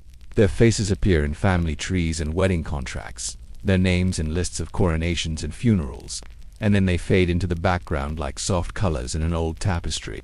They learned, or were taught, that survival at the top sometimes meant walking quietly, not grabbing for more light, and carefully covering their own footsteps. Imagine a young princess from a minor but respectable house, sent to marry a king she has never met. She understands, from careful conversations with older women, that she is expected to be pleasing but not too noticeable, devout but not fanatical, gracious but not demanding. She is told that a queen who smiles, bears children, honors the church, and does not interfere too much in her husband's counsels will be praised, perhaps even loved. A queen who asks too many questions or forms her own alliances may find herself turned into a story, and stories can be dangerous. So she arrives, watches, and learns where the invisible lines lie. Her days fill quickly with duties that are public but strangely impersonal. She attends masses and processions, receives ambassadors with polite phrases prepared by others, hands out alms to the poor on designated days. In these moments, she is on display, but not herself. She wears the crown rather than inhabiting it. It is in the quieter hours, behind doors thick enough to muffle footsteps, that her real choices begin. Whom does she admit to her private chambers? Which letters does she keep, and which does she burn? Which topics does she never quite mention when she writes home, knowing that couriers can be bribed and that every piece of news might be repeated in some faraway court? Many such queens learned to specialize in what might be called invisible influence. Instead of standing up in council and arguing openly for a policy, they cultivated trust in a few key people who could speak on their behalf. They listened more than they spoke, remembered who seemed reliable and who enjoyed spreading rumors, and adjusted their smiles accordingly. If they had opinions about taxes, wars, or religious reforms, they expressed them in gentle questions at the right moment rather than in direct commands that could later be quoted against them. The more controversial an issue, the more carefully it might be wrapped in the language of concern or piety rather than personal desire. Their private lives followed similar patterns of careful navigation. A queen who felt genuine affection for her husband might express it quietly, in small kindnesses and steady support, rather than in grand dramatic gestures that could be misinterpreted as attempts to control him. A queen whose husband frightened or repelled her might do the opposite, keeping contact as formal and limited as duty would allow, and pouring her real energy into children, charities, or trusted friendships. In either case, the goal was the same: to avoid giving anyone a single, simple story that could be used to define her. There were temptations: a charming courtier who genuinely listened, a childhood friend who wrote letters that made her laugh when everyone else sounded stiff and careful, a young scholar who treated her as an equal in conversation. All of these could have grown into scandals if lines were crossed, or if envious observers decided to pretend they had been. The queens whose names did not end up in the darker pages of history were often those who felt the pull of these connections and still chose restraint. They might keep their closest bonds with women in their household where intense friendship was less likely to be turned into fodder for gossip, or they might limit their confiding to confessors bound by spiritual duty to keep their secrets locked behind the grill of the confessional. Silence could be a deliberate strategy. A queen who had witnessed the fall of a predecessor accused of too much talk might consciously decide to leave as few personal traces as possible. She would avoid writing private diaries. She would think twice before committing sharp opinions to ink. She would let others speak on her behalf in loaded situations and accept that the price of safety was often being misunderstood as passive. When others later searched for her voice, they found only polite formulas and official phrases, and declared that she had no personality at all. Yet that absence may have been a shield she held up carefully every day. There was also a quieter kind of self-erasure. Some queens, especially those who had come from more lively or liberal courts, gradually taught themselves to fit the mold demanded by a stricter environment. Over the years, they let go of habits that sparked criticism. They stopped dancing as freely, stopped debating theology at dinner, stopped riding out with the hunt, stopped laughing quite so loudly at jokes that might be considered inappropriate. They kept the parts of themselves that did not cause trouble and folded the rest inward. To strangers, they seemed serene and uncomplicated. To the few who remembered them from before, the change might have felt like watching a bright tapestry turn face down. Children, if they had them, often became the main channel through which these quiet queens expressed their hopes. They would arrange tutors carefully, choosing men and women who would give their sons and daughters the tools to survive the same environment that had shaped them. They would nudge a prince toward kindness in the hope that he would be less harsh to his own future wife. They might encourage a princess to read more widely than they had been allowed to, slipping books into her hands between embroidery sessions and prayers. Through these small acts, they tried to alter the script for the next generation without attracting too much attention to their own dissatisfaction with the current one. When such queens died, their funerals could be grand. Bells rang, processions wound through the streets, churches filled with candles, speeches praised their virtue, their modesty, their devotion to family and faith. Yet in the written record, their names might appear only as dates and titles, their inner landscapes uncharted. No one rushed to write lurid accusations about affairs or plots, because there was no sharp story to tell. No one elevated them into larger-than-life heroines either, because their reigns had not forced dramatic changes on the kingdom. They were remembered, if at all, as good queens, quiet queens, or simply as the mothers of more famous sons and daughters. From where we lie now, these women are almost impossible to know in detail. They do not leave us poison ring legends or trapdoor myths to pick apart. What they leave instead is an outline of a different kind of survival. They show that not every woman at the top responded to pressure by pushing back loudly. Some bent just enough not to break, accepting that history would never be particularly interested in them. Their scandal, if we can call it that, was the scandal of choosing invisibility in a world that equated importance with being the subject of a story. As we draw near the end of this long journey through royal bedrooms and council chambers, it is worth gathering all these different figures together in our minds.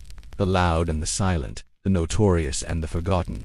Their choices, mistakes, and strategies form a kind of map of what it meant to live under a crown, where the boundary between public and private was always thin, and where a single misstep or a single refusal could echo for centuries. If you close your eyes for a moment and let all these queens stand together in your mind, the room becomes crowded. Cleopatra, draped in carefully chosen symbols, speaking half a dozen languages as Roman envy sharpens around her. Theodora, once a performer, now wrapped in purple, steady while a city burns. Eleanor riding between kingdoms, navigating love and rebellion with the same determined gaze. Joanna of Naples and her supposed trapdoor. Isabella of France with an army at her back. Anne Boleyn stepping up to the block because saying no to a king could only be forgiven for so long. Behind them quieter figures drift at the edges. Joanna of Castile walking beside a coffin through the night. Christina of Denmark smiling politely at the idea of Henry VIII and deciding she valued her head too much to join his collection. Tamar glinting at the heart of Georgian legends. Catherine the Great, her real accomplishments overshadowed by a joke with a horse that never existed outside cruel imagination. Usation painted as a demon for daring to sit where only men were supposed to sit.